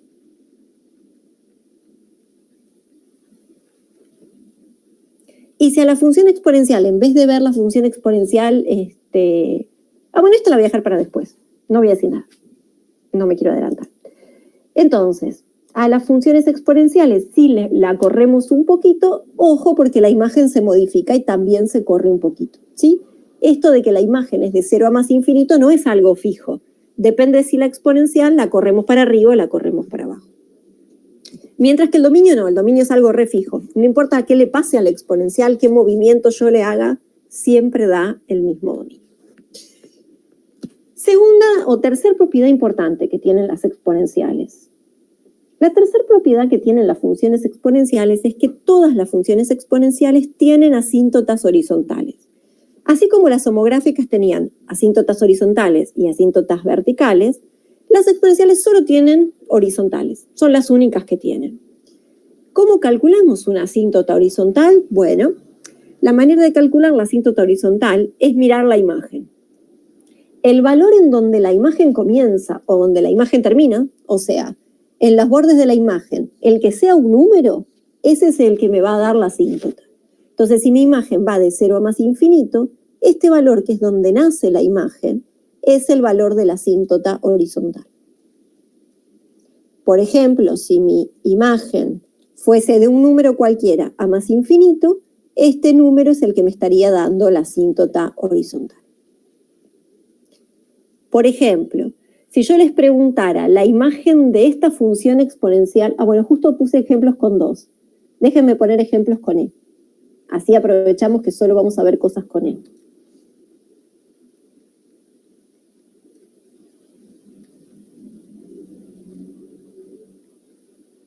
Supongamos que tengo esas 3 funciones y quiero calcular la imagen. ¿Qué me dicen de la primera función? ¿Cuál sería la imagen de esta primera función? E a la x más 1.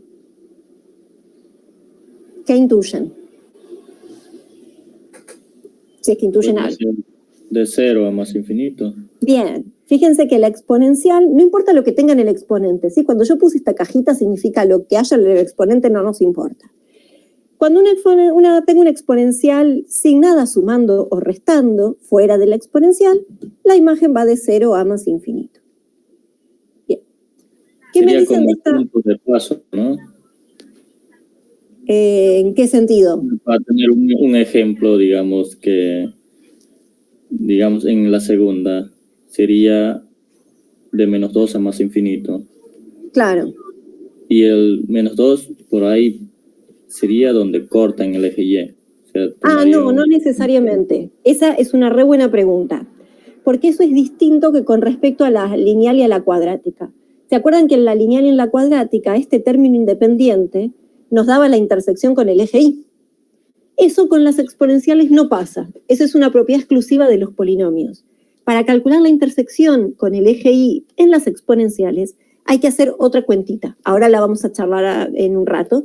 Pero en este caso sí, ojo, ese comentario es súper importante, eso ya no es igual que con las anteriores, ¿sí? Estos números que están acá no necesariamente están representando la intersección con el eje Y. En nuestro caso, lo que van a estar representando ahora serían las asíntotas. Entonces, ¿qué me dicen de la imagen de estas dos? ¿Cuál sería la imagen de estas dos funciones que acabo de poner acá? ¿Qué me dicen?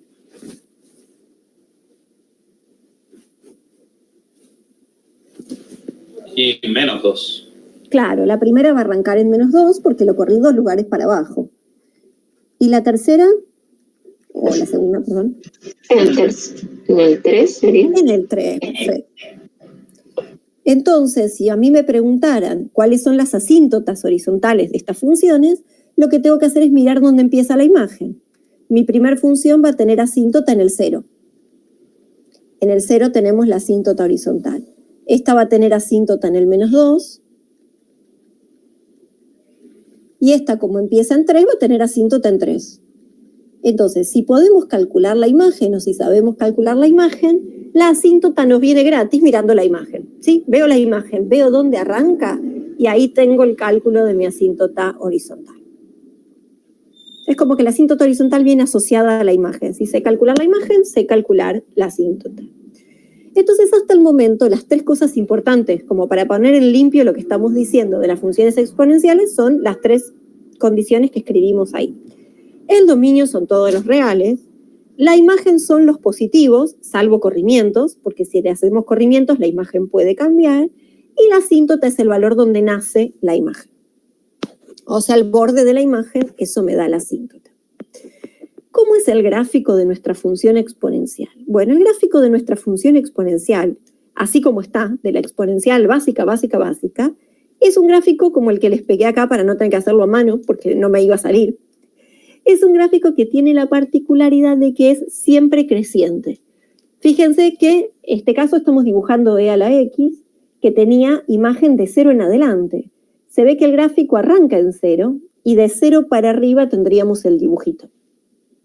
Y tiene una asíntota en el 0 porque en el 0, que sería nuestro eje, es donde se pega la función. Entonces, las funciones exponenciales tienen esta particularidad. No se comportan de la misma manera del lado derecho que del lado izquierdo. Por ejemplo, como las cuadráticas, que son simétricas, yo sé lo que pasa de este lado, deduzco lo que pasa de este lado. Las homográficas no, son muy distintas a las polinómicas que nosotros veníamos trabajando. Fíjense, si yo la miro del lado derecho, la exponencial crece y se va muy para arriba. Crece como con mucha velocidad, crece rápido. En cambio, si yo la miro del lado izquierdo, la función se pega mucho a la asíntota, por eso es una asíntota, ¿verdad? Acá en el 0 tenemos la asíntota horizontal. Entonces tiene comportamientos muy distintos de un lado que del otro. De un lado se va muy para arriba, del otro lado se pega mucho al 0. Ese análisis de cómo se comporta la función exponencial se los comento porque lo vamos a utilizar mucho en la práctica que viene. En la práctica que viene, cuando empecemos a ver límites, vamos a estudiar ese tipo de cosas. Vamos a agarrar el gráfico de una función y vamos a ver qué pasa cuando nos vamos a los extremos, cuando me voy para la derecha y cuando me voy para la izquierda. Entonces es por eso que hacemos esos comentarios de este gráfico. ¿Qué pasa si la función crece y qué pasa del lado derecho y qué pasa del lado izquierdo de la función? Cuando nosotros decimos que estas funciones son funciones crecientes, las funciones exponenciales tienen la particularidad de que son muy crecientes. ¿A qué me refiero con eso? Que son funciones que crecen con mucha velocidad. Tengo que tomar muy poquitos valores de x para que los valores de y ya den enormes. O sea, si yo le pongo a la x un 2, un 3, un 4, van a ver que los resultados de y van a dar rápidamente valores muy grandes.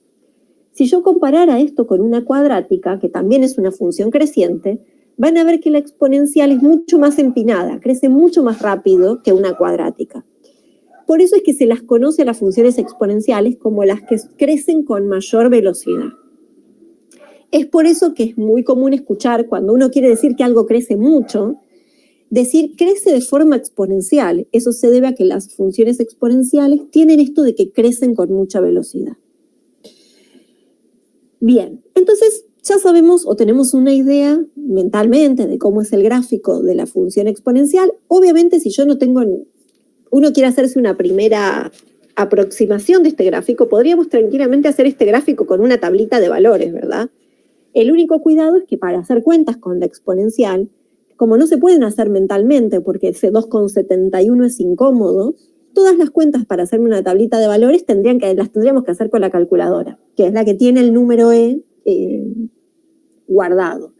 Entonces, para hacer un gráfico como el que yo les copié y les pegué ahí, se podría hacer tranquilamente una tablita de valores, pero ojo, porque para la tablita de valores hay que tener la calculadora al lado, ¿sí? Estas cuentas mentalmente ya nos exceden.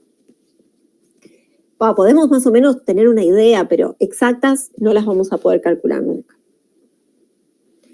¿Qué pasa si en vez de nuestra función exponencial así como viene, me aparece la función exponencial multiplicada por un número negativo? Esas cosas podrían pasar. Yo ahora les hice un dibujo más o menos decente en la próxima hoja, pero les quiero comentar la idea. Profe, ¿pueden bajar un segundo la pizarra? ¿Bajar significa para acá? Así. ¿Subo más o no sé hasta dónde? Sí, un poquito más. Dale. Ahí, por ejemplo. Esperen que lo que puedo hacer es, si necesitan verlo completo, capaz ahí no se ve nada. Sí, está bien, mejor. ¿Ahí se ve bien? Dale, No, yo no veo, perdón. No pasa nada, lo ampliamos de nuevo. Un minuto que le tomo. Perdón, denme un segundo. Amplío 2 segundos y ahora la vuelvo a achicar, así si alguien le quería sacar una captura, puede. Avísenme cuando la puedo achicar un ratito y ahí la achico, perdone. Sí, ya, yo ya estoy. Gracias. Perfecto. Ahí la achico para que el que quiera sacarle una captura la tenga toda la hojita completa.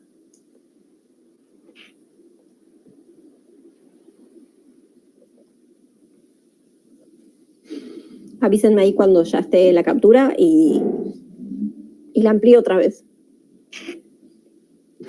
Yo ya estoy. Gracias. Bien. Ahí va. Entonces, ¿qué pasa si... me salté. ¿Qué pasa si a la función exponencial le hago alguna cosa rara? Nosotros sabemos qué pasa si le sumo constantes y le resto constantes, pero ¿qué pasa si, por ejemplo, la multiplico por un negativo? Si yo una función exponencial, en realidad cualquier función, la multiplico por un número negativo, lo que voy a hacer es invertirla. O sea, todos los valores que estaban del lado de arriba pasan a estar del lado de abajo. Entonces, por ejemplo, si en vez de e a la x yo quisiera graficar menos e a la x, por ejemplo, este numerito aparecería acá abajo. Este numerito aparecería por acá. O sea, sería un gráfico muy similar, pero como si fuese espejado en y. Este es el gráfico que no me va a salir, así que ahora se los dibujé en la hoja siguiente porque sabía que no me iba a salir. Pero una cosa así sería e a la menos x. Menos e a la x. Ahí va. ¿Qué cambia con la función original? Bueno, la única sutileza que tiene diferente de las tres características que vimos es con respecto a la imagen. Cuando yo tengo un valor con un menos delante, por ejemplo, tengo menos e a la x, la imagen, en vez de tomar los positivos, cambia y lo que toma son los negativos. Entonces, en este tipo de funciones, la imagen, en vez de ir de 0 a más infinito, va a ir desde menos infinito a 0. Es un caso raro. Generalmente, lo más común es trabajar con las exponenciales positivas, pero creo que hay un ejemplo en la guía que les pone una negativa, por eso les quise hacer el comentario. Entonces, si además esta le hacemos un corrimiento, lo que va a pasar con la imagen es que en vez de ir de un número al infinito, va a ir desde el infinito hasta un número. O sea, cambia el orden en el que vemos la imagen. Pero en cuanto al cálculo de las asíntotas, es igual que con la de arriba, no cambia en nada. Ahí está. Pero esto es un caso medio raro, creo que hay muy poquito en la guía que pone con negativos, pero se los comento porque capaz hay un ejercicio ahí suelto dando vueltas, entonces un comentario de qué pasa si tenemos un número negativo. Por las dudas, les hice un dibujo con todas las posibles variantes que podemos tener de gráficos de funciones exponenciales. Les muestro. Bueno, no todas, pero la mayoría. Esta función verde es la exponencial clásica, la que dibujamos recién, que yo copié y pegué. Si me cambiaran el signo del exponente y me pusieran un menos x, lo que va a cambiar es que, fíjense, en vez de ser creciente, se hace decreciente.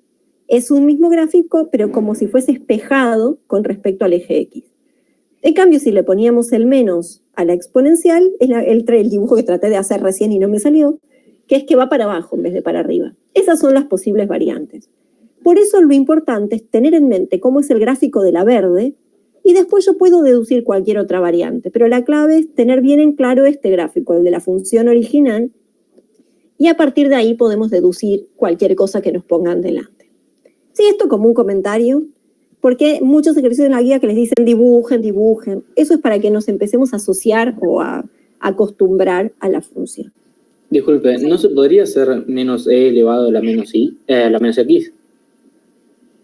Sí, en ese caso tendrías la doble simetría y la función que te quedaría si haces algo así sería una cosa así. Voy a hacer un enchastre, pero sería una cosa así.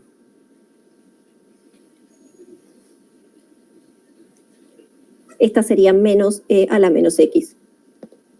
Gracias. Sí, podría pasar también.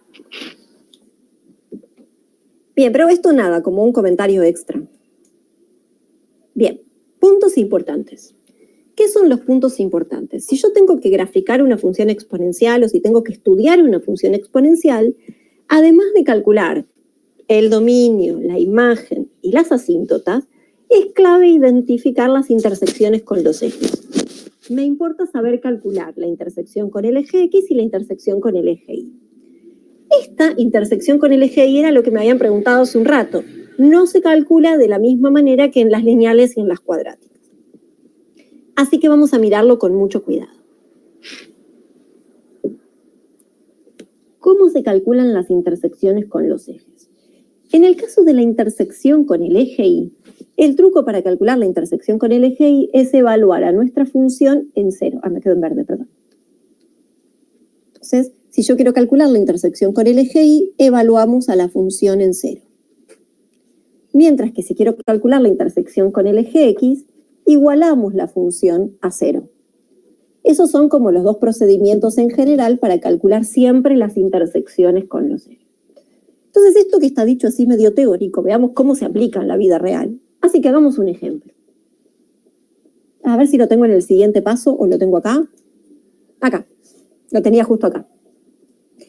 ¿Cómo aplico estas dos fórmulas, por ejemplo, en un ejercicio concreto? Me dan esta función y me dicen dibujala y analizala. Analizala significa calcular todo lo que aprendimos a calcular. Dominio, imagen, asíntotas, intersección con el eje X, intersección con el eje Y. Así que respiramos hondo y tratemos de calcular todo eso de esta función. Si yo quiero, por ejemplo, calcular el dominio de esta función, ¿quién sería el dominio de esta función? ¿Qué me dicen? ¿Eran todos los reales? Perfecto, eran todos los reales, no había que hacer ninguna cuenta. ¿Y si quiero calcular la imagen de esta función? Menos 3. Menos 3 al infinito. Impecable, a partir del menos 3. Y la imagen nos daba de regalo la asíntota horizontal. ¿Quién tiene que hacer nuestra asíntota horizontal en este caso? ¿Qué me dice? Menos 3.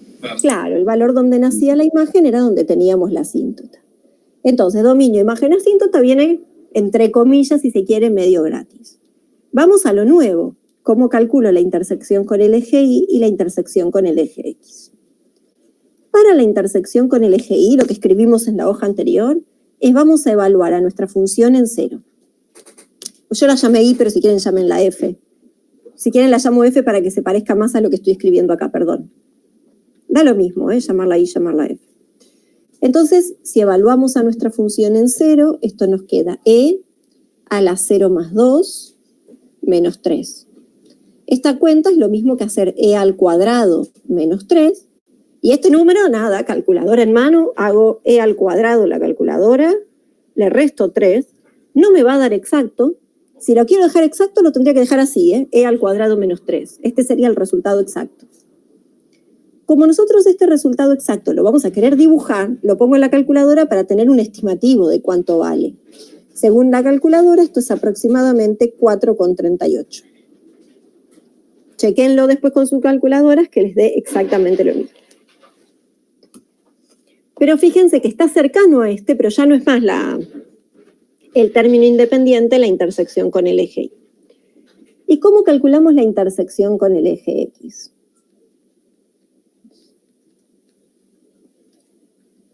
Para la intersección con el eje X, lo que habíamos escrito en la hoja anterior, lo vuelvo a escribir, había que reemplazar la X por 0.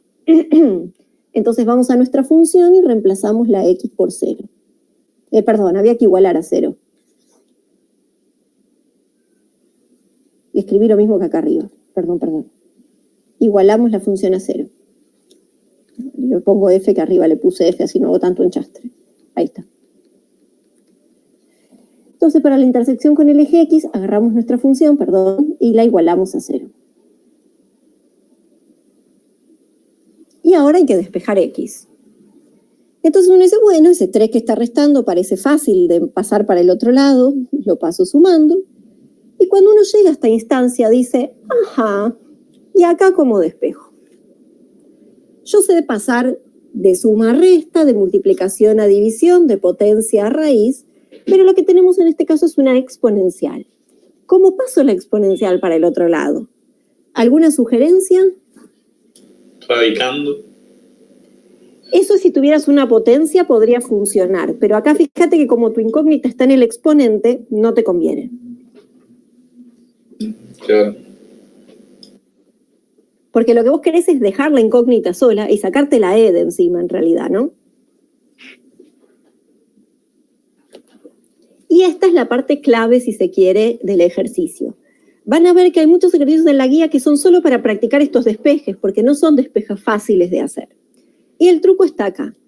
Siempre que tengamos una ecuación exponencial y yo quiero despejar, me quiero sacar la E de encima, la función que utilizamos para pasar la E para el otro lado, o sea, la inversa de la exponencial, es una función a la que vamos a llamar logaritmo.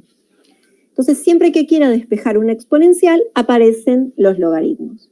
Y eso se hace con una propiedad, o lo que se llama la definición del logaritmo, que se las voy a escribir acá. Dice lo siguiente. Siempre que tengamos una exponencial y la queremos despejar, la manera de despejar es la siguiente. Del lado izquierdo voy a dejar todo el exponente, ¿sí? Lo que esté acá arriba lo dejo acá abajo. Y del lado derecho voy a pasar este número E en forma de logaritmo. ¿Cómo vamos a escribir el logaritmo de esta exponencial? Le vamos a dar este nombre, ln, y vamos a poner dentro del logaritmo al número a. Sí, esto se llama, o esto se lee, logaritmo natural de a.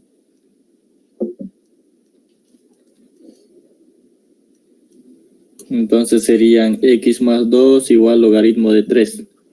Claro, exacto.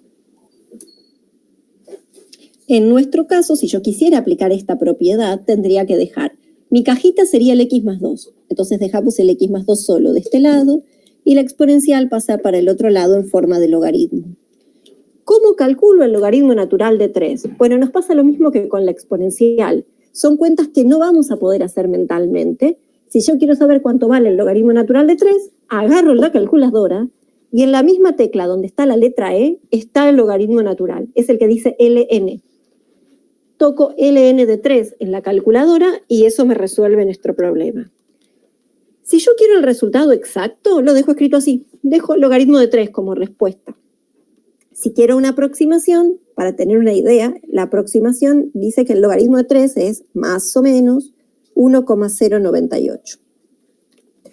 Entonces, si quiero despejar la X, pasamos el 2 restando y fin del problema. La intersección con el eje X es este número horrible, logaritmo de 3 menos 2, que si lo hacemos en la calculadora es aproximadamente menos 0,9013. Vamos a verle 14. Entonces, primer detalle importante con las funciones exponenciales, ya no dan números tan bonitos como las otras funciones. Empiezan a aparecer números muy desagradables, pero eso es por culpa del número E. Una vez que tenemos todo esto calculado, dominio, imagen, asíntotas e intersecciones con los ejes, ya estamos en condiciones de hacer un gráfico decente de esta función. No me acuerdo si este gráfico lo hice, si no lo hacemos a mano. Sí, acá está. Menos mal. Este es el gráfico de nuestra función. Voy a ver si lo puedo copiar y lo pego en la página anterior para que nos quede todo junto. Ahora veamos cómo es que uno llega a mano con estos gráficos, ¿no? Pues yo los estoy poniendo así tan gratis. Veamos cómo es que uno lo haría si lo tuviera que hacer manualmente. Si uno quisiera dibujar esto manualmente, mi primera recomendación es empezar graficando la asíntota. Si yo quisiera hacer el gráfico de esta función manualmente, empezamos graficando i igual a menos 3. En menos 3 anda por acá, ahí va a estar nuestra asíntota horizontal. Una vez que que tenemos graficada la asíntota, nuestro segundo paso va a ser graficar la intersección con el eje X y la intersección con el eje Y. Para la intersección con el eje X, nos había dado menos 0,90 y pico, por acá. Ese sería nuestro menos 0,90 y pico. Y para la intersección con el eje Y nos dio 4,38 por acá. Una vez que tenemos esos numeritos marcados, intersecciones con los ejes y asíntotas, simplemente tenemos que recordar mentalmente cómo era el gráfico. De un lado tenía que crecer y del otro lado se tenía que pegar a la asíntota. Entonces simplemente unimos estos dos puntos, de un lado se pega a la asíntota y del otro lado se va para arriba. Entonces es clave tener como una idea en mente de cómo esperamos que sea el gráfico para que con los pocos datos que nosotros tenemos podamos hacer un gráfico más o menos decente. Mírenlo fijo hasta acá, a ver si hay alguna duda.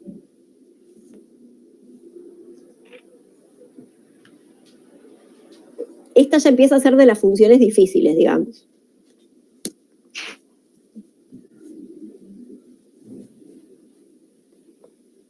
Chequenlo bien, a ver si algo les hace ruido. Y les cuento así medio rápido la otra, la inversa.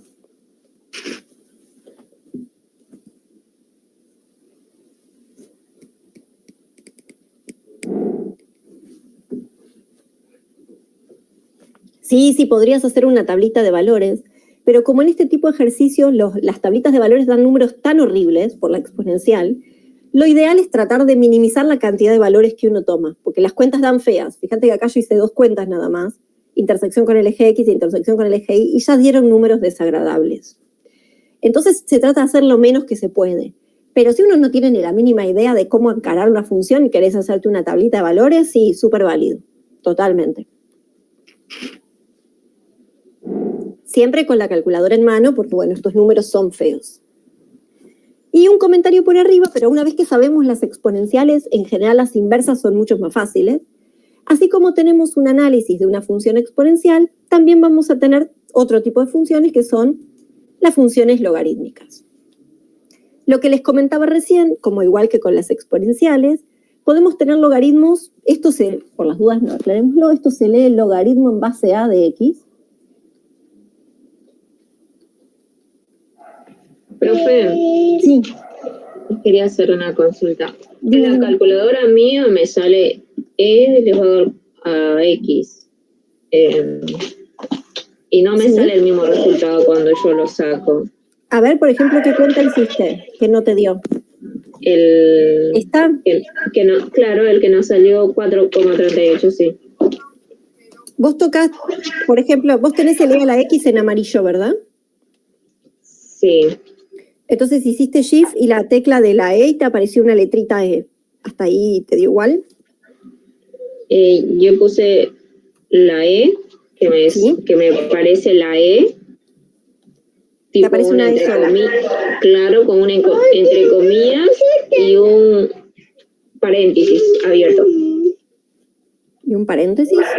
Sí. A ver, no te sabría entender qué estás viendo. ¿Tenés alguna manera de mostrarme qué es lo que estás viendo o no? A ver, lo tengo, a ver, ¿se nota? Lo llego a ver algo. A ver, dame un segundo. Ah, ok, sí, en el paréntesis, digamos, Sí. después del paréntesis pones el 2 y cerrás el paréntesis. A ver. El 2. Cerrá el paréntesis. Y después resta el 3.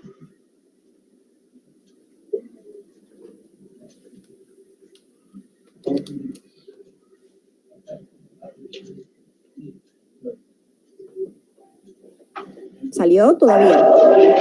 Lo puse el 2. Sí. Y me sale 7,38. Y ahora ese resultado restale 3. Sí, ahora sí. Ahí va, perfecto. Sí, gracias. Que cada calculadora tiene como un formato distinto y hay que engancharle la mano a la calculadora que nos toca, digamos. Si eso vayan probando, es importante que lo prueben antes del parcial, porque a veces hasta que uno encuentra dónde están las teclas y eso, hay que acostumbrarse. Bien. No sé si llegar, bueno, les cuento hasta donde lleguemos en estos 3 minutos que nos quedan y cualquier cosa, si no, la próxima termino de redondear esto de las funciones logarítmicas. Tenemos logaritmos de cualquier tipo de base, pero nos vamos a concentrar, igual que con las exponenciales, en los más comunes, que son los logaritmos en base e. Cuando tenemos logaritmos en base b, directamente lo escribimos así. Cuando ponemos ln, significa que el logaritmo tiene base e, aunque no escribamos al número e. Por eso, y esta es la tecla que vamos a usar en la calculadora. Cuando queremos calcular este logaritmo, ponemos la tecla ln. ¿Se acuerdan que las funciones exponenciales tenían como dominio todos los reales y la imagen era de 0 a más infinito? Como las logarítmicas son las inversas, el dominio y la imagen están invertidos. Entonces el dominio van a ser los mayores que 0 y la imagen van a ser todos los reales. Obviamente eso podría cambiar si mi logaritmo está corrido para la derecha o está corrido para la izquierda. La imagen no cambia nunca, esa es genérica. Pero como el logaritmo, el dominio sí podría cambiar, les escribo como un resumencito o una formulita de cómo calcular el dominio de cualquier función logarítmica. Si a mí me aparece una función logarítmica y me dicen calcular el dominio, lo que tenemos que hacer es agarrar el argumento del logaritmo, pedirle que sea mayor que 0 y despejar x. Y eso nos va a dar el dominio de cualquier función logarítmica que me pongan delante. La asíntota también es medio gratis, porque así como en las exponenciales, la asíntota horizontal me la daba la imagen, las logarítmicas solo tienen asíntota vertical y me las dan el dominio. El valor donde nace el dominio es mi asíntota vertical. Si el dominio cambia, obviamente va a cambiar la asíntota vertical. Pero las intersecciones con los ejes se calculan igual que antes, entonces ahí de nuevo medio gratis. Para la intersección con el eje X, igualamos nuestra función a 0. Para la intersección con el eje Y, sustituimos la X por 0. Y con esto tenemos todos los puntos clave de una función logarítmica. Después podemos la próxima hacer un ejemplo, para que no me quede todo en el aire, de una función un poquito más complicada, pero con esto ya tienen toda la teoría para poder empezar a trabajar con funciones logarítmicas. Y la próxima igual, si hacemos a tiempo, arranco con un ejemplo para que no quede tan en el aire. Pero ya podrían hacer con estas poquitas cosas que pusimos, ya se podría hacer cualquier ejercicio de función logarítmica. Un comentario más y ya los libero. Así como nosotros teníamos una formulita, ¿se acuerdan acá? Para despejar de exponencial a logaritmo, podemos tener una también para pasar una ecuación logarítmica.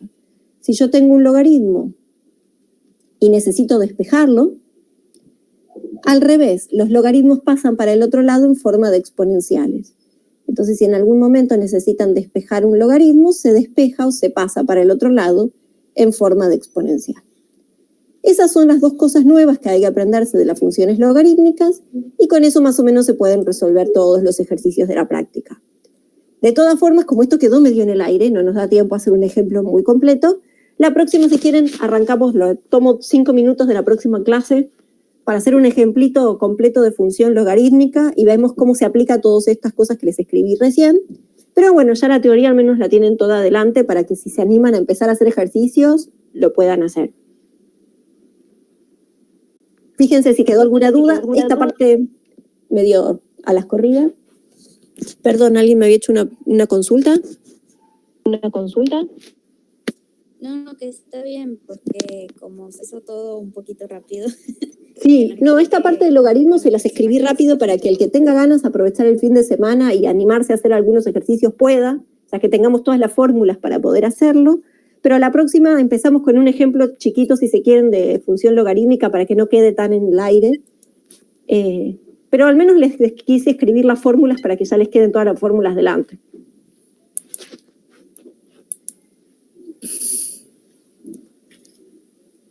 Pero de lo anterior, ¿quedó alguna duda de la parte de las funciones exponenciales, de los despejes que son importantes? Fíjense si de eso quedó ahí algo dando vueltas. Si no, ya no los torturo más. No. Perfecto.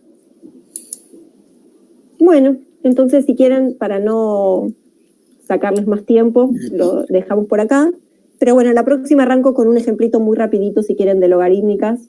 Y ya cerramos con ese. Una cosita, ¿vale? Sí.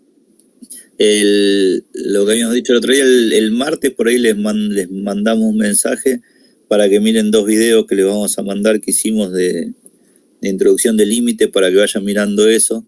Así después la clase de límite podemos avanzar un poco más rápido. Así que una vez que puedan hacer esto el fin de semana, el martes, en lugar de la clase les vamos a mandar 2 videos que si los pueden mirar, solamente esos 2 videos. Después cuando tengamos la clase de límite vamos a poder avanzar mucho más rápido. ¿Está bien? Así que si pueden, por favor, traten de mirarlos, los videos que les mandemos el martes. ¿Está bien? Sí, más que nada la parte de los videos es para introducir el tema, ¿sí? Para que cuando nosotros ya tengamos en la clase ustedes tengan una idea sobre qué estamos hablando, pero son bien para entender el concepto de fondo. Todas las cosas importantes de cuentas y eso, cómo se resuelven los ejercicios, los vamos a ver con detalle en la clase. Pero como para introducir el tema y que cuando lleguemos nos suene un poco todo lo que vamos a hablar, por eso estaría bueno que los puedan ver con algo de anticipación. Eso, nada más. Perfecto. Muchas gracias, profe. No, por favor. Buen fin de semana. Chao. Buen fin de. Buen fin de- Noches.